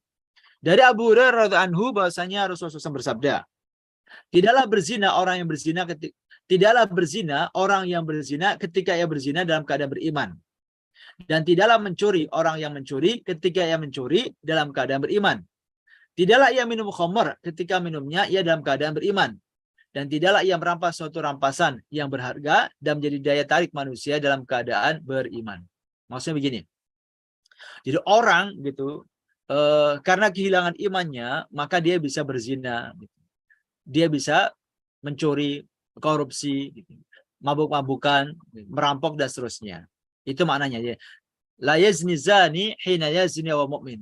Tidaklah seorang itu berzina saat dia sedang berzina itu mukmin. Artinya orang ketika berzina itu saat itu imannya lepas. Dia tidak disebut beriman saat sedang berzina. Demikian pula orang ketika maling, mencuri, maka imannya sedang lepas. Itu maknanya. Jadi, nah karena penguasaan nafsu, penguasaan syahwat, orang terkadang imannya bisa lepas sesaat sehingga dia melakukan perbuatan maksiat yang besar. Nah, ketika Maryam mengatakan kepada laki-laki yang datang kepada untuk bertakwa, maka laki-laki itu pun mengatakan bahwa dirinya adalah Jibril yang diutus oleh Allah SWT. Jadi tadi Maryam mengatakan aku berlindung diri kepada Allah SWT, lalu kemudian menyampaikan juga agar laki-laki tadi yang sungguh ada Jibril itu bertakwa kepada Allah SWT. Nah saat itulah baru Jibril benar membuka identitasnya bahwa dirinya adalah utusan Allah Subhanahu Wa Taala. Jibril mengatakan kepada Maryam, "Qal innama ana rasul rabbiki li ahabalaki ghulaman zakiyya." Dia Jibril berkata, "Sesungguhnya aku hanyalah utusan Tuhanmu untuk menyampaikan anugerah kepadamu seorang anak laki-laki yang suci." Jadi ternyata laki-laki yang datang ke ruangan ibadahnya Maryam tadi adalah seorang malaikat, yaitu malaikat Jibril yang ditugaskan Allah SWT menyampaikan kabar gembira bahwa dia akan punya anak laki-laki yang disebutkan dalam ayat ini sebagai anak laki-laki yang suci. Nah, Maryam tentu sangat terkejut ketika mendapatkan kabar dirinya akan punya anak. Wong dia nggak pernah menikah, gitu, nggak pernah berinteraksi dengan laki-laki, kok tiba-tiba mendapatkan kabar dari malaikat bahwasanya dia akan hamil. Maka dia pun terkejut, sebagaimana Allah abadikan dalam firman-Nya mulia, qalat anna yakunu li gulam walam yamsasni bashar walam aku baghiyya. Qala kadzalika qala rabbuki huwa 'alayya hayyin wa linaj'alahu ayatan lin-nas wa rahmatan minna wa kana amran maqdiya. Dia Maryam berkata, bagaimana mungkin aku mempunyai anak laki-laki padahal tidak pernah ada orang laki-laki yang menyentuhku dan aku bukan seorang pezina. Nah, bagaimana aku bisa punya anak? Saya ini nggak pernah disentuh oleh laki-laki dan aku juga bukan orang pezina, aku orang perempuan baik-baik, kata Maryam. Lalu dia Jibril berkata, demikianlah Tuhanmu berfirman, hal itu mudah bagiku. Kata Allah SWT, hal itu mudah bagiku. Artinya menjadikan seorang wanita hamil tanpa seorang suami itu kata Allah SWT mudah bagiku. Dan agar kami menjadikannya suatu tanda kebesaran Allah bagi manusia dan sebagai rahmat dari kami. Dan hal itu adalah satu urusan yang sudah diputuskan. Jadi Allah sudah tetapkan Maryam akan hamil, maka Maryam pun tidak bisa mengelak. Gitu. Dalam surah Al-Imran Allah Ta'ala sampaikan, idh qalatil malaikatu ya Maryam innallaha yubashshiruki bi kalimatin minhu ismuhul Masih Isa bin Maryam wajihan fid dunya wal akhirati wa minal muqarrabin wa yukallimun nasa fil mahdi wa kahla wa minas solihin. Ingatlah ketika para malaikat berkata, wahai Maryam, sesungguhnya Allah menyampaikan kabar gembira kepadamu tentang suatu kalimat atau firman darinya, yaitu seorang putra. Jadi yang dimaksud dengan kalimat di sini adalah Nabi Isa. Gitu. Namanya Al-Masih Isa putra Maryam, seorang terkemuka di dunia dan di akhirat, dan termasuk orang-orang yang didekatkan kepada Allah, dan dia berbicara dengan manusia sewaktu dalam buayan dan ketika sudah dewasa, dan dia termasuk di antara orang-orang yang soleh. Nah, dalam surah Al-Imran ini selain menyampaikan kabar akan kehamilannya, Allah juga sebutkan tentang beberapa sifat dari anak yang akan dikandungnya. Pertama namanya adalah Al-Masih bin Maryam. Al-Masih Isa bin Maryam. Jadi Allah sudah kasih namanya langsung gitu. Sebagai mana kemarin Nabi Yahya juga langsung Allah yang kasih namanya. Jadi namanya ada Al-Masih Isa putra Maryam. Itu satu. Yang kedua, dia adalah seorang yang terkemuka di dunia dan di akhirat. Di dunianya terkemuka, mulia, di akhirat juga mulia. Kemudian termasuk orang-orang yang dekat dengan Allah SWT. Kemudian bisa bicara waktu masih kecil, gitu. Juga ketika dewasa, dan termasuk golongan orang-orang yang soleh. Gitu. Nah, dalam ayat ini Allah SWT melalui malaikatnya mengabarkan kepada Maryam bahwasanya dia akan memiliki anak yang bernama Al-Masih, putra Maryam, karena dia tidak memiliki ayah untuk disandarkan kepada namanya. Karena nggak punya ayah, akhirnya dinamakan Al-Masih Isa putra, bukan putri ya, putra Maryam. Jadi Isa ibnu Maryam, karena memang tidak punya ayah. Nah, Allah SWT menyebutkan kisah ini secara berurutan, mulai dari kisah menakjubkan Zakaria yang punya anak, meskipun sebab-sebab yang menjadikannya seorang punya anak telah hilang. Nah, Allah SWT kemudian menyebutkan kisah yang lebih menakjubkan lagi, yaitu tentang Maryam, di mana dia bisa punya anak tanpa ayah. Jadi rangkaian kisah tentang Maryam ini disebutkan dengan kisah tentang mukjizat yang Allah berikan kepada Nabi Zakaria yang bisa hamil, yang istrinya bisa hamil pada mandul, dan keduanya sudah dalam usia yang sangat sepuh sekali. Nah, lebih menakjubkan lagi adalah Maryam yang memiliki anak tanpa seorang laki-laki. Nah, kemudian dalam surah Imran Allah Ta'ala sampaikan, qalat rabbi anna yakunu li walad wa lam yamsasni bashar qala kadzalika yakhluqu ma yasha idza qada amran fa innama yaqulu lahu kun fayakun wa yu'allimuhu al-kitaba wal hikmata wat taurata wal injil. Dia Maryam berkata, wahai Tuhanku, bagaimana mungkin aku akan punya anak padahal tidak ada seorang laki-laki pun yang menyentuhku. Dia Allah berfirman, demikianlah Allah menciptakan apa yang dia kehendaki. Bila dia hendak menetapkan sesuatu, dia hanya berkata kepadanya, kun, jadilah. Fayakun, maka jadilah sesuatu itu. Dan dia Allah SWT mengajarkan kepadanya, yaitu kepada Isa, kitab, hikmah, Taurat, dan Injil. Surat Maryam ayat 47 dan 48. Kemudian terakhir, proses kehamilan Maryam. Di dalam surat At-Tahrim, Allah SWT berfirman tentang bagaimana proses kehamilan Siti Maryam.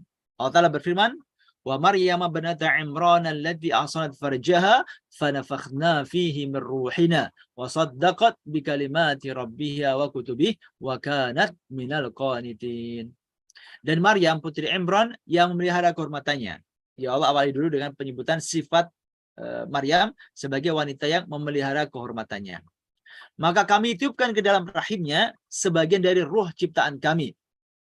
Maka kami tiupkan ke dalam rahimnya sebagian ruh ciptaan kami, dan dia membenarkan kalimat-kalimat Tuhannya dan kitab-kitabnya.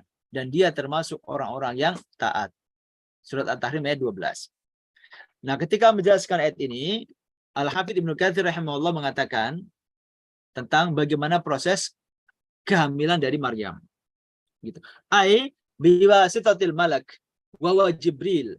Fa inna Allah ba'athahu ilaiha fatamathalaha fi surati basharin sawi. Wa amarahu Allah Ta'ala an yanfukha fihi fi jabi dar'iha. Fanazalat an-nafkhatu fawalajat fi farjiha. Fakana minhu al-hamal bi Isa alaihissalam. Jadi di ayat 12 At-Tahrim tadi disebutkan oleh Allah SWT bahwasanya Allah meniupkan ruh ciptaannya ke dalam rahim Siti Maryam ini ya. Dan kami itu tiupkan ke dalam rahimnya sebagian dari ruh ciptaan kami. Fanafakhna fihi min ruhina, dan kami gitu, tiupkan ke dalam rahimnya sebagian ruh kami. Nah, yang meniupkan ini bukan langsung Allah, tapi kata Ibnu Katsir, fanafakhna sini kami tiupkan di sini adalah melalui perantara malaikat Jibril. Jadi Al-Hafidz Ibnu Katsir mengatakan yaitu melalui malaikat Jibril. Jadi bukan Allah langsung yang meniupkan, tetapi malaikat Jibril.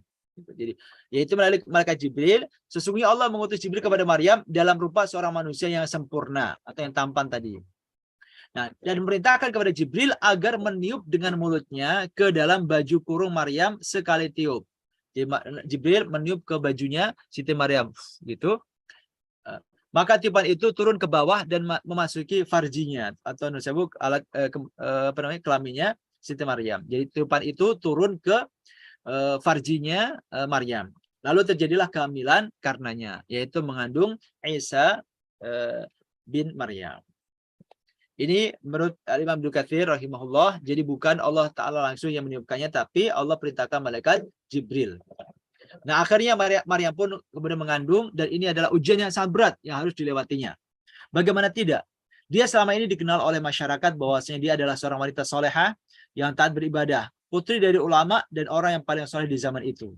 Maka apa kata orang? Maka apa kata orang-orang? Ia selama ini tidak pernah bergaul di tengah-tengah masyarakat, namun tiba-tiba datang atau hadir dan membawa bayi. Orang-orang mengira bahwa dia selama ini beribadah, tetapi ternyata muncul dan membawa anak. Oleh karenanya, itu adalah ujian yang sangat berat bagi Maryam. Karena tiba-tiba dia mengandung tanpa ada yang menggaulinya sebelumnya. Bahkan tidak ada laki-laki yang menyentuhnya sama sekali. Allah SWT berfirman, فحملته فانتبذت به مكانا قصيا فجاءها المخاض إلى جذع النخلة قالت يا ليتني مت قبل هذا وكنت نسيا منسيا. Maka dia Maryam mengandung, lalu dia mengasingkan diri dengan kandungannya itu ke tempat yang jauh. Kemudian rasa sakit akan melahirkan, memaksanya bersandar pada pangkal pohon kurma. Dia Maryam berkata, wahai, betapa baiknya aku mati sebelum ini, dan aku menjadi seorang yang tidak diperhatikan dan dilupakan. Akhirnya setelah kehamilan itu, Maryam itu menjauh, meninggalkan semakin menjauh meninggalkan masyarakat. Nah, ketika masa melahirkan itu sudah mulai tiba, dia bersandar pada pangkal pohon kurma, gitu. Siap-siap untuk karena sudah hamil tua dan sudah terasa mungkin ada kontraksi begitu. Akhirnya beliau bersandar di pangkal pohon kurma. Seraya berkata, wahai, betapa baiknya aku mati sebelum ini, dan aku menjadi seseorang yang tidak diperhatikan dan dilupakan. Maksudnya adalah Maryam khawatir tidak bisa menghadapi ujian ini karena ujian di hadapannya sangat berat.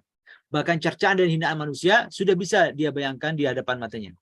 Maka dia mengatakan bahwa sekiranya dia meninggal sebelum kejadian itu, maka itu akan jauh lebih menenangkan. Tetapi ceritanya berbeda. Dia tidak meninggal, ternyata dia hamil dan sudah akan melahirkan.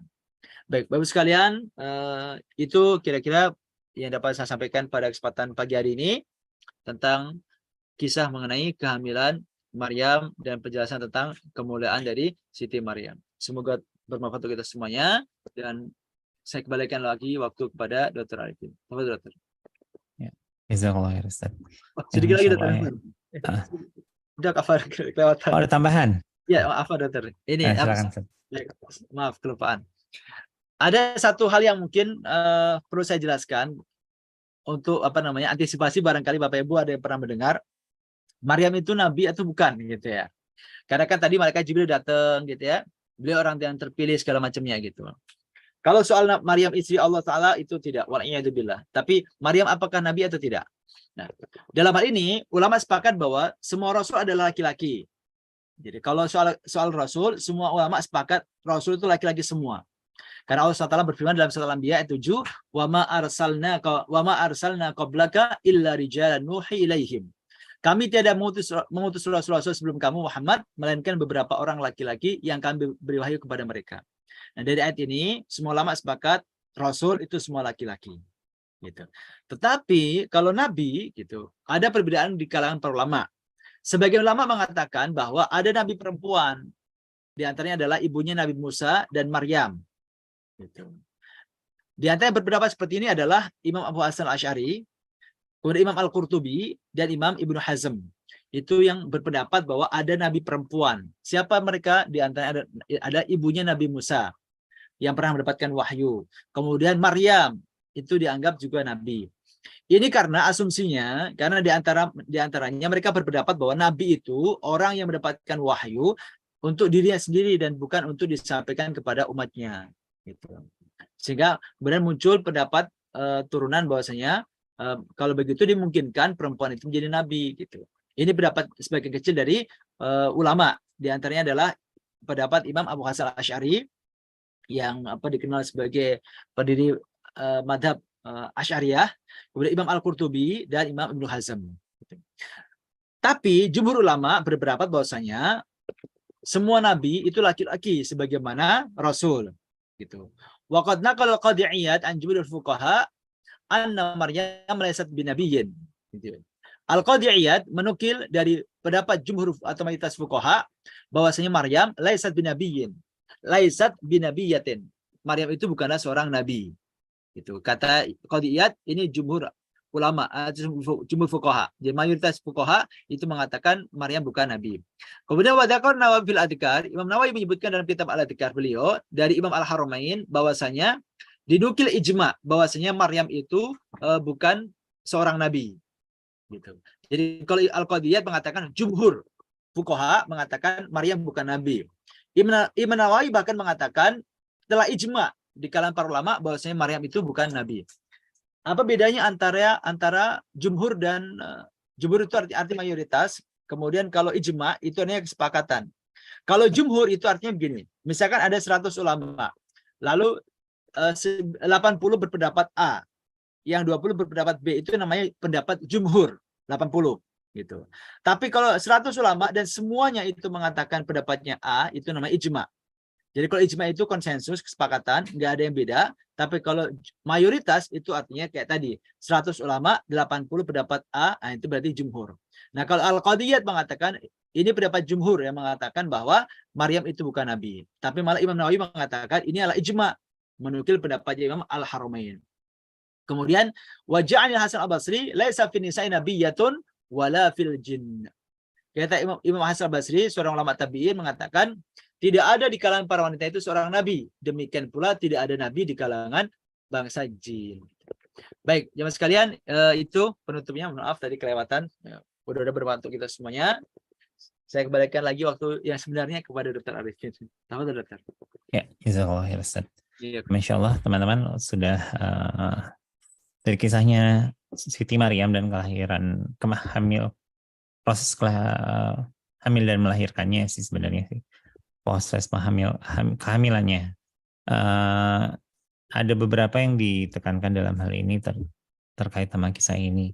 Tadi disampaikan juga Siti Maryam adalah salah satu dari ummahat yang nanti jadi pembuka pintu surga ya Ustaz ya. Artinya setelah jadi bersama dengan Fatimah, dengan Siti Khadijah dan Asiyah ya Ustaz. Iya. Itu yang berangkat. Yang mudah-mudahan yang di sini, ibu-ibu yang ada di sini juga ikut nanti insya Allah mudah-mudahan bisa bergabung nanti pada saat keempat pembuka pintu surga ini juga masuk.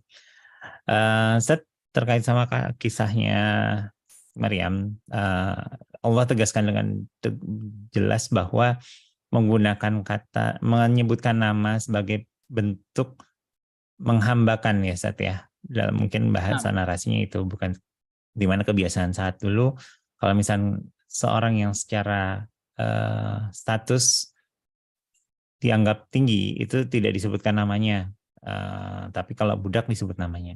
Ya. Nah, ada pertanyaan nih Ustaz terkait sama kisah tersebut, terkait sama apa yang ada dalam kehidupan kita sehari-hari. Walaupun mungkin tidak terlalu lekat ya, tapi agak dipaksakan untuk, mungkin terkesan kayak dipaksakan, tapi pertanyaannya terkait sama nama Ustaz. Ini dari Ibu Salma.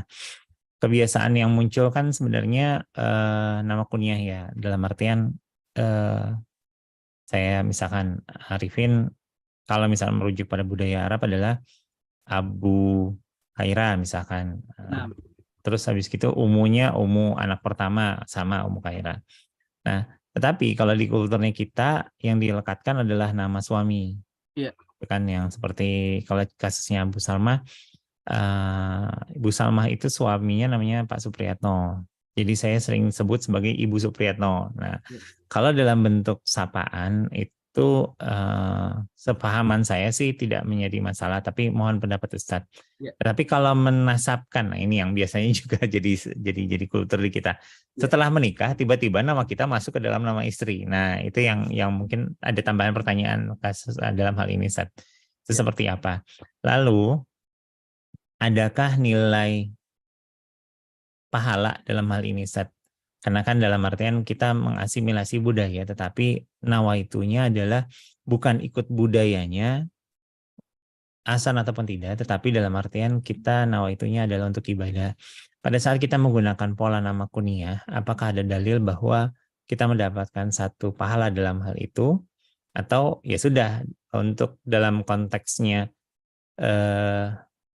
kita di Indonesia, itu bukan sesuatu yang lazim, ya tidak harus kita dipaksakan atau memaksakan diri untuk mengikuti pola itu. Mohon izin, Ustaz. Mungkin 3 pertanyaan itu, Ustaz. 3, bukan 2 ya dokter? Yang pertama kan tadi yang tentang nama suami, jadi nama panggilan Ibu Supriyatno. Nah, yang kedua adalah melekatkan nama suami di akhir nama istri pada saat setelah menikah. Terus yang ketiga yang tadi, Ustaz, yang pola penggunaan nama kunyah, adakah nilai pahala apa tidak di dalam? Melekatkan nama suami kepada nama seorang istri, gitu. Itu kalau dalam tradisi Arab memang tidak lazim ya, tidak lazim gitu. Tetapi di masyarakat kita itu biasa gitu. Seperti tadi Bu Salma mengatakan suaminya nama Pak Supriyanto ya. Supriyatno gitu maksudnya. Kemudian disebutkan dengan Salma Supriyatno gitu misalkan gitu ya. Nah, itu sebenarnya tidak masalah gitu. Karena tidak kalau kalau penyebutan penisbatan seperti itu kan hanya sekedar mengidentifikasi bahwasanya suaminya adalah Supriyatno tadi gitu ya. Tidak punya makna lain gitu. Tidak punya makna lain gitu. Jadi sebenarnya tidak masalah gitu penyebutan nama-nama seperti itu gitu. Karena tradisi kita dengan tradisi orang Arab kan memang berbeda gitu. Kalau kalau orang Arab mungkin menisbatkan nama anak perempuan itu kepada ayahnya gitu. Itu yang abadi, tetapi ini hanya tradisi dalam pengucapan istilah saja, pengucapan panggilan saja gitu. Sebagaimana ya tadi langsung ke kunyah gitu. Ke kunyah gitu. Kunyah itu memang Rasul punya kunyah dan para sahabat juga banyak yang punya kunyah gitu. Bahkan Aisyah pun meskipun Aisyah itu kan nggak punya putra ya, tetapi Aisyah ini pernah minta diberikan kunyah oleh Rasulullah SAW. Akhirnya Aisyah itu diberikan kunyah Ummu Abdillah. Padahal Aisyah itu nggak punya anak gitu. Jadi secara secara kesunatan itu setidaknya kunyah itu sunnah fi'liyah. Bahwasanya dilakukan sunnah perbuatan ya, dilakukan oleh Rasul, juga dilakukan oleh banyak para sahabat gitu. Tetapi bahwasanya kunyah itu bagian dari tradisi orang Arab itu juga tidak bisa kita nafikan. Buktinya banyak banget kan orang-orang Arab juga pakai nama kunyah gitu. Ada Abu Jahal, Abu Lahab, Abu Sufyan, itu kan kunyah semuanya. Yang perempuan misalnya ada Ummu Jamil gitu. Itu kunyah orang-orang jahiliyah semuanya gitu. Jadi kunyah satu sisi tradisi, tetapi itu kemudian dikukuhkan oleh sunnah Rasul, artinya dibolehkan gitu. Nah, karena kalau saya pribadi melihat kunyah itu, kalau misalkan kita mengikuti tradisi atau mengikuti kesunatan kunyah berdasarkan sunnah fi'liyah Rasul dan juga para sahabat, itu boleh-boleh saja dan insya Allah berpahala kalau diniatkannya mengikuti Rasul. Sebagaimana orang pakai gamis gitu. Orang pakai gamis gitu ya. Gamis itu kan bagaimanapun juga itu adalah budaya orang Arab ya, bukan jilbab ya, gamis laki-laki maksudnya. Gamis laki-laki itu kan dia adalah budaya orang Arab gitu. Dia orang Arab siapapun dia pakai gamis semua gitu. Tradisinya seperti itu. Kemudian tradisi itu dikukuhkan oleh Rasul. Artinya Rasul pun tidak menentang itu. Rasul pun juga menggunakan pakaian gamis. Para sahabat juga demikian gitu. Nah, kalau kemudian ada seorang Muslim non Arab yang pakai gamis, apakah berpahala? Kalau niatnya mengikuti sunnah Nabi berpahala. Gitu. Tapi kalau hanya karena semata-mata nyaman misalkan, ya mungkin tidak berpahala. Kayaknya bagus-bagus sih model gamis sekarang misalkan gitu ya. Bahannya nyaman atau praktis misalkan. Kalau sekedar praktis doang mungkin nggak berpahala. Tapi kalau saya pakai gamis karena ini pakaian yang juga dipakai Nabi, insya Allah berpahala gitu. Demikian pula tadi penggunaan kunyah itu kalau mengikuti sunnah Nabi SAW, dalam rangka mengikuti sunnah Nabi, insya Allah berpahala. Meskipun ini juga bagian dari tradisi orang-orang Arab secara umum gitu ya. Sehingga kalau mengatakan kunyah itu tradisi jahiliyah, ya memang iya dulunya itu tradisi orang Arab jahiliyah, tapi Rasul lestarikan, berarti menjadi sesuatu yang boleh untuk kita kerjakan. Nah, kira-kira seperti itu, Dokter. Nah, Masya Allah. Kalau gitu penegasan ya, Ustaz, mohon dikoreksi. Dalam konsep bahwa kita di Indonesia di mana ada kultur yang memang asimilasinya cukup kuat, baik dari budaya Hindi, budaya Melayu, terus habis gitu dalam artian kita juga ada budaya Arab dan dari Cina dan yang lain, melekatkan nama suami itu sebenarnya sebagai salah satu pola kita untuk memudahkan mengidentifikasi seorang istri itu dari pasangan yang mana. Mungkin itu ya Ustaz ya, dalam Ya, artian ya. sebatas itu Sehingga doang. jadi itu secara umum tidak perlu dipertentangkan dan itu juga merupakan sesuatu hal yang ahsan. Silahkan dilanjutkan. Kecuali kalau misalnya yang bersangkutan berkeberatan mungkin ya Ustaz ya dalam hal ini.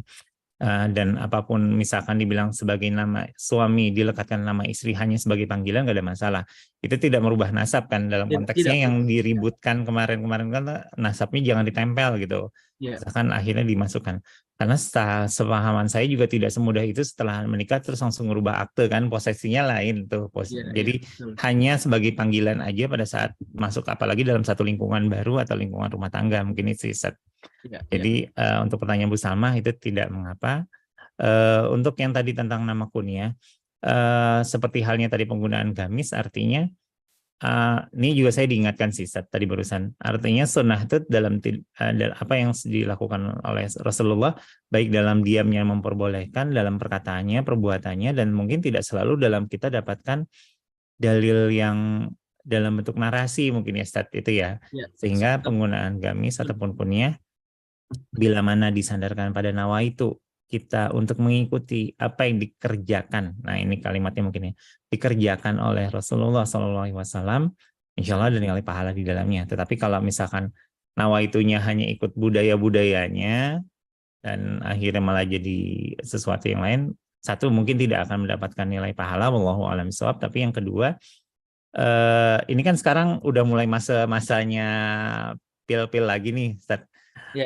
Apa ya, friksi yang melabelkan dengan budaya Arab ini kan juga jadi satu yang jadi isu yang naik lagi tuh. Jadi kembali lagi niatnya seperti apa, bila mana digunakan, lekatkan kembali, kan setiap kali kajian kita sampaikan berulang ya, murnikan kembali niat, karena seringkali kalaupun dikerjakan sama tapi nawaitunya berbeda, ujung catatannya juga beda ya Ustaz ya. Oke. Mudah-mudahan bisa dipahami, dan ini juga jadi peringatan buat saya sih Ustaz, karena selama ini mungkin saya lupa kalau ada sunnah pilihahnya, artinya apa yang dikerjakan itu juga merupakan satu yang bisa kita pegang dalilnya. Karena saya berpikir tadinya nama kunyah mungkin nggak ada masalah ya, nggak ada nilai pahalanya, termasuk juga pakai gamis kayak gini ya udah karena emang nyaman, tapi ternyata benar harus kembaliin murni niatnya lagi, ini karena ngikutin sunnahnya Rasul. Jadi kalau pertanyaan ada yang ditambahkan Ustaz? Ya, kalau sunnahnya sebatas fi'li ya, itu statusnya lebih rendah dibandingkan kalau sunnahnya qauliyah, Dokter.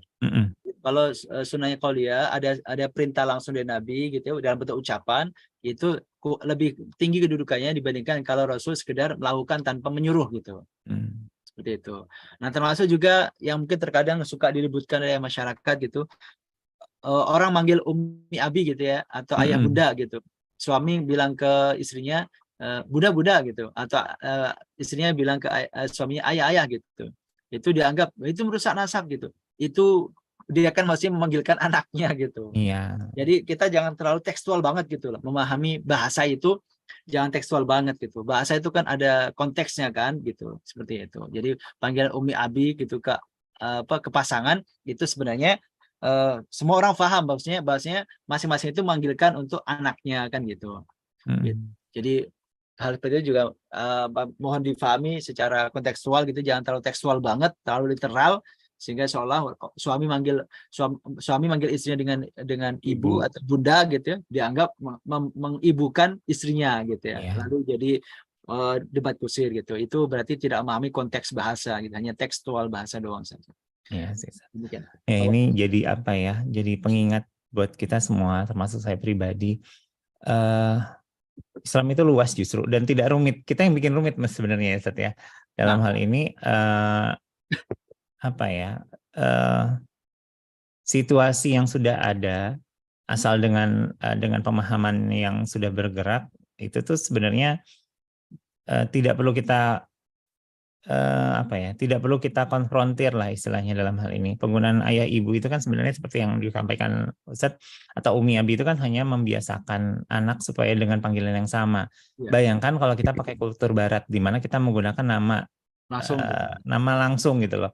Iya, Saya iya. manggil nama istri sebagai namanya, terus istri juga manggil nama saya dengan namanya, anaknya pun akan ngikut. Dan itu kejadian kan saat di budaya kita yang mengikuti. Atau bahkan lebih ekstrim lagi, seorang anak memanggil nama bapaknya dengan namanya gitu loh. Nah, Nah, situasi ini akan jadi makin berkepanjangan, sehingga kalau dari pemahaman saya pribadi ini mungkin tidak bisa ditarik ya, tetapi sesuatu yang kita kerjakan sekarang juga sudah cukup baik, tinggal pemahamannya, dan nawaitunya juga bukan membuat istri sebagai ibu kita kan, atau membuat betul, suami betul. sebagai ayah kita.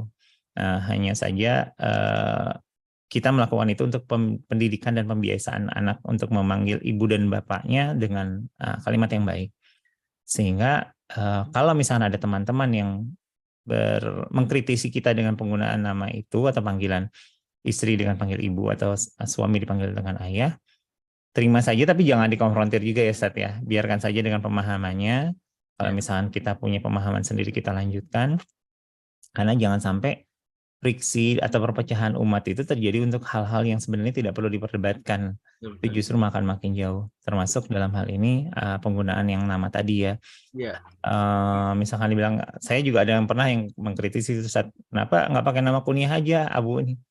Oh iya, cuman masalahnya di forum mana, benar kata Ustadz tadi, kalimat itu digunakan pada tempat yang sesuai dan waktu yang sesuai. Kalau kita pakai ini di forum umum kan belum tentu bisa diterima ya, Ustadz. Dan Kalau forumnya forum kajian ya mungkin masuk nih sebenarnya. dan di masyarakat kita, di kultur kita sebenarnya ada kunyah ala Indonesia, dokter. Jadi kayak apa nih, misalnya dokter tadi putrinya siapa namanya, dokter? Kaira, Ustadz. Kaira misalkan kan suka dia panggil Papa Kaira gitu. Papa Kaira, itu kan kunyah gitu. Itu kunyah juga, atau isi dokter Arifin dipanggil dengan mamanya Kaira gitu. Itu kunyah juga, cuman kunyah yang di Indonesia kan. Jadi dan lokasinya spesifik ya, Ustadz. Itu biasanya di sekolah, di TPA ya, betul, gitu kan. betul. Jadi penempatannya ada waktu dan ada tempat, sebenarnya Iya. ada bahasa. Iya, jadi kira seperti itu.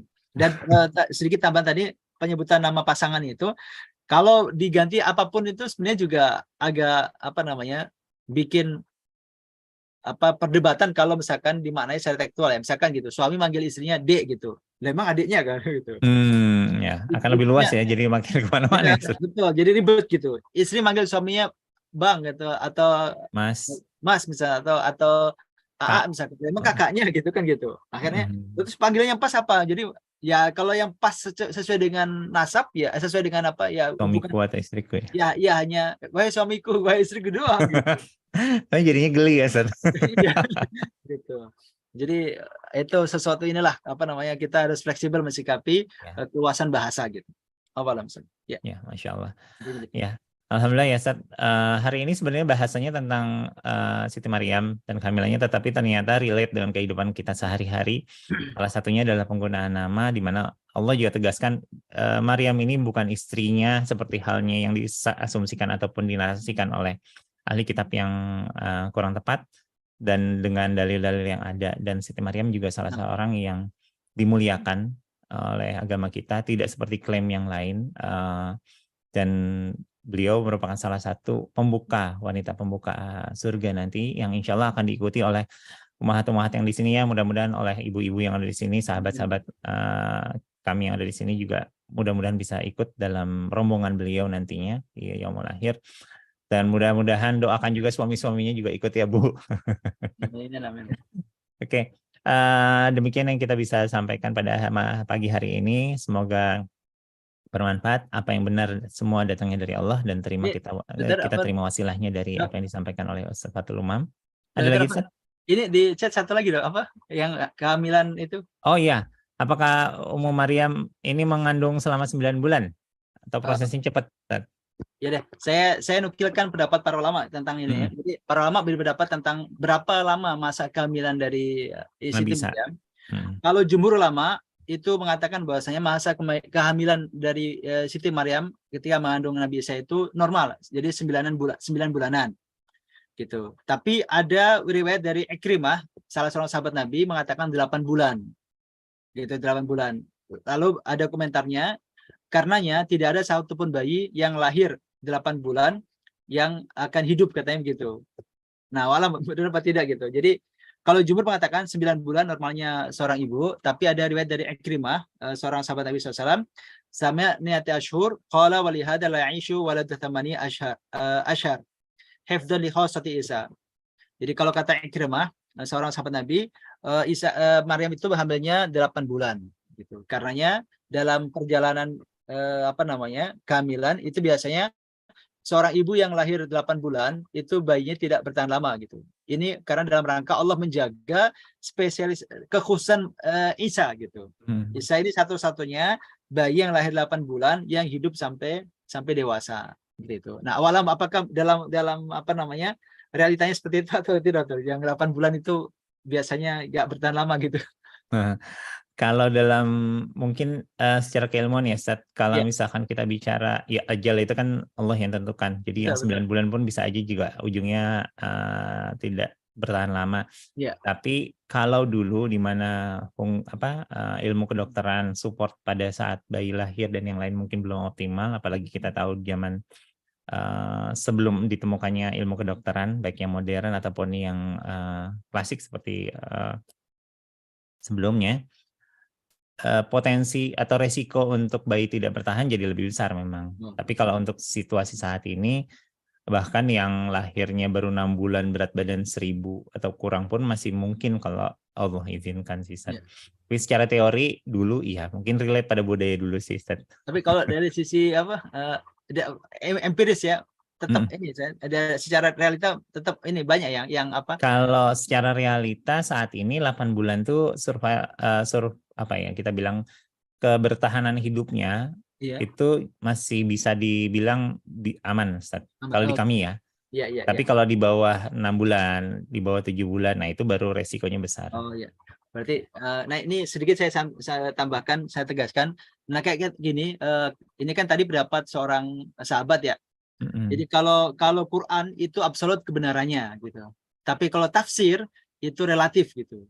Jadi seorang sahabat Ikrimah menafsirkan bahwasanya kehamilan Maryam itu 8 bulan dan beliau mengatakan karenanya tidak ada bayi yang lahir 8 bulan kecuali dia akan biasanya meninggal sebelum dewasa. Karena Allah Ta'ala ingin menjaga kekhususan bayi lahir 8 bulan hidup sampai dewasa itu untuk Nabi Isa saja. Ini ada tafsir gitu ya. Nah, yang tafsir itu ada potensi keliru. Tapi kalau Quran itu nggak ada potensi keliru. Kemudian ada lagi satu pendapat dari Ibnu Abbas, tetapi ini pendapatnya dianggap pendapat yang aneh oleh Ibnu Katsir, yang mengatakan bahwasanya Maryam itu hanya hamil sebentar terus langsung melahirkan gitu. Tapi ini dianggap pendapat yang paling gharib lah, aneh gitu. Jadi jumhur mengatakan tetap 9 bulan sebagaimana normalnya kehamilan. Gitu. Demikian ya terawalan. Ya, Masya Allah.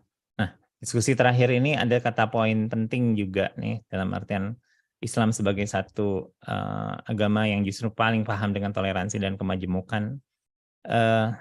Tafsir ya tadi, Ustaz ya. Nah, tafsir itu artinya sesuatu yang dilakukan berdasarkan penafsiran atau pemahaman dan ini tidak boleh dilakukan oleh semua orang. Artinya hanya yang bisa paham kan, Ustaz ya. Berbeda dengan pada saat kita tilawah, itu semua orang wajib untuk melakukannya, belajar Quran wajib.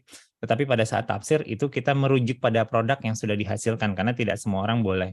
Jadi, memahami Al-Quran itu tidak boleh secara otodidak, ini berbahaya, sehingga kita pakai merujuk pada tafsir. Tetapi, mohon koreksi ya, Ustaz. Nah, ada beberapa ilmu tafsir yang beredar, kembali kepada situasi tersebut, setiap orang punya penafsirannya berbeda, meskipun itu para ulama sekalipun, sehingga kebenaran yang mutlaknya adalah dari Quran, tetapi sangat mungkin terjadi kekhilafan ataupun perbedaan pendapat di antara tafsir, sehingga mungkin tidak perlu kita perselisihkan, tetapi kita yakini mana yang kita benar, dan kita pegang itu ya, Ustaz ya. Jangan menyalahkan dengan penafsiran yang lain, selama itu tidak bertentangan mutlak dengan apa yang disampaikan Al-Quran secara utuh, gitu mungkin ya, Ustaz. Iya. Nah, betul. Iya, kalau soal betul. Jadi kalau Quran itu wajib kita imani sepenuhnya tanpa ada pengecualian. Tapi kalau mempercayai gitu pendapat mufasir atau mengikuti pendapat mufasir itu ya monggo-monggo saja gitu. Kita sikoh atau percaya ke pendapat mufasir yang mana silakan saja. Tapi semuanya punya potensi benar, punya potensi keliru. Sebagaimana nasihat dari Imam Syafi'i rahimahullah. Beliau mengatakan ketika mensikapi perbedaan pendapat di kalangan para ulama zaman itu ya, Dan tentu zaman sekarang lebih penting lagi untuk difahami nazar Imam Syafi'i ini. Beliau mengatakan ra'yi sawabun yahtamilul khata' wa ra'yu ghairi khata'un yahtamilul sawab. Pendapatku ini pendapat yang benar tapi berpotensi salah gitu. Nah, pendapat orang lain selain pendapatku salah semua tapi berpotensi benar gitu. Jadi Imam Syafi'i tetap sebagai seorang mujtahid, beliau ketika berijtihad maka menganggap pendapat beliau yang paling benar gitu. Tapi tetap memberikan ruang bahwa pendapat ulama yang lain juga punya ruang atau punya potensi benar juga gitu. Nah, di sisi yang lain beliau memandang pendapat orang lain itu salah semua, tapi tetap ada potensi benar.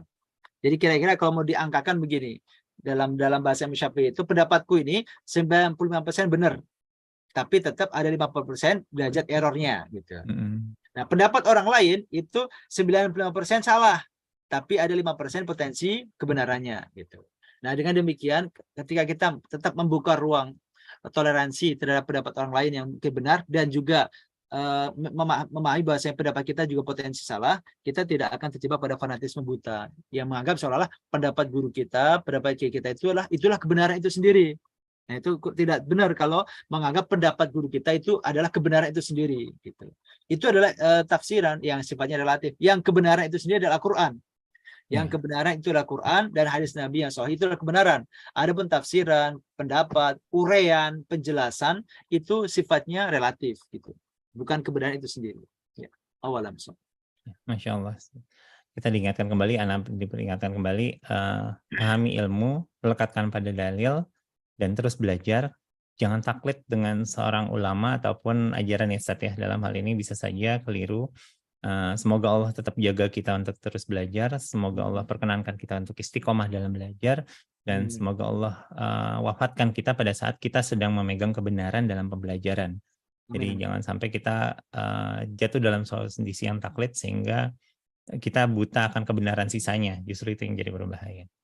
Demikian yang bisa disampaikan pada pagi hari ini. Masya Allah banyak banget wejangan, banyak banget pemahaman, banyak banget peringatan kepada saya pribadi yang disampaikan oleh Ustadz, dan dari diskusi kita, dari pertanyaan Bu Salmah dan teman-teman semua. Semua yang benar kita diterima dari wasilahnya dari lisan Ustadz Fathul Umam, tapi datangnya dari Allah. Dan diskusi kita merupakan sesuatu perluasan dari pemahaman tadi. Adapun yang salah, sekali lagi seperti yang disampaikan sama Ustadz, bahwa penafsiran atau pemaparan ini merupakan ilmu yang kami dapatkan dan sangat mungkin, sangat ada ruang untuk kesalahan.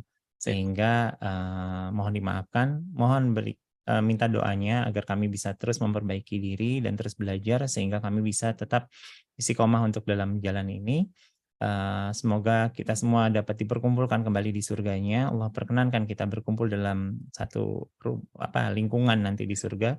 Seperti halnya Allah izinkan kita untuk berkumpul pada pagi hari ini dan pagi-pagi berikutnya dalam pembelajaran dalam majelis ilmu.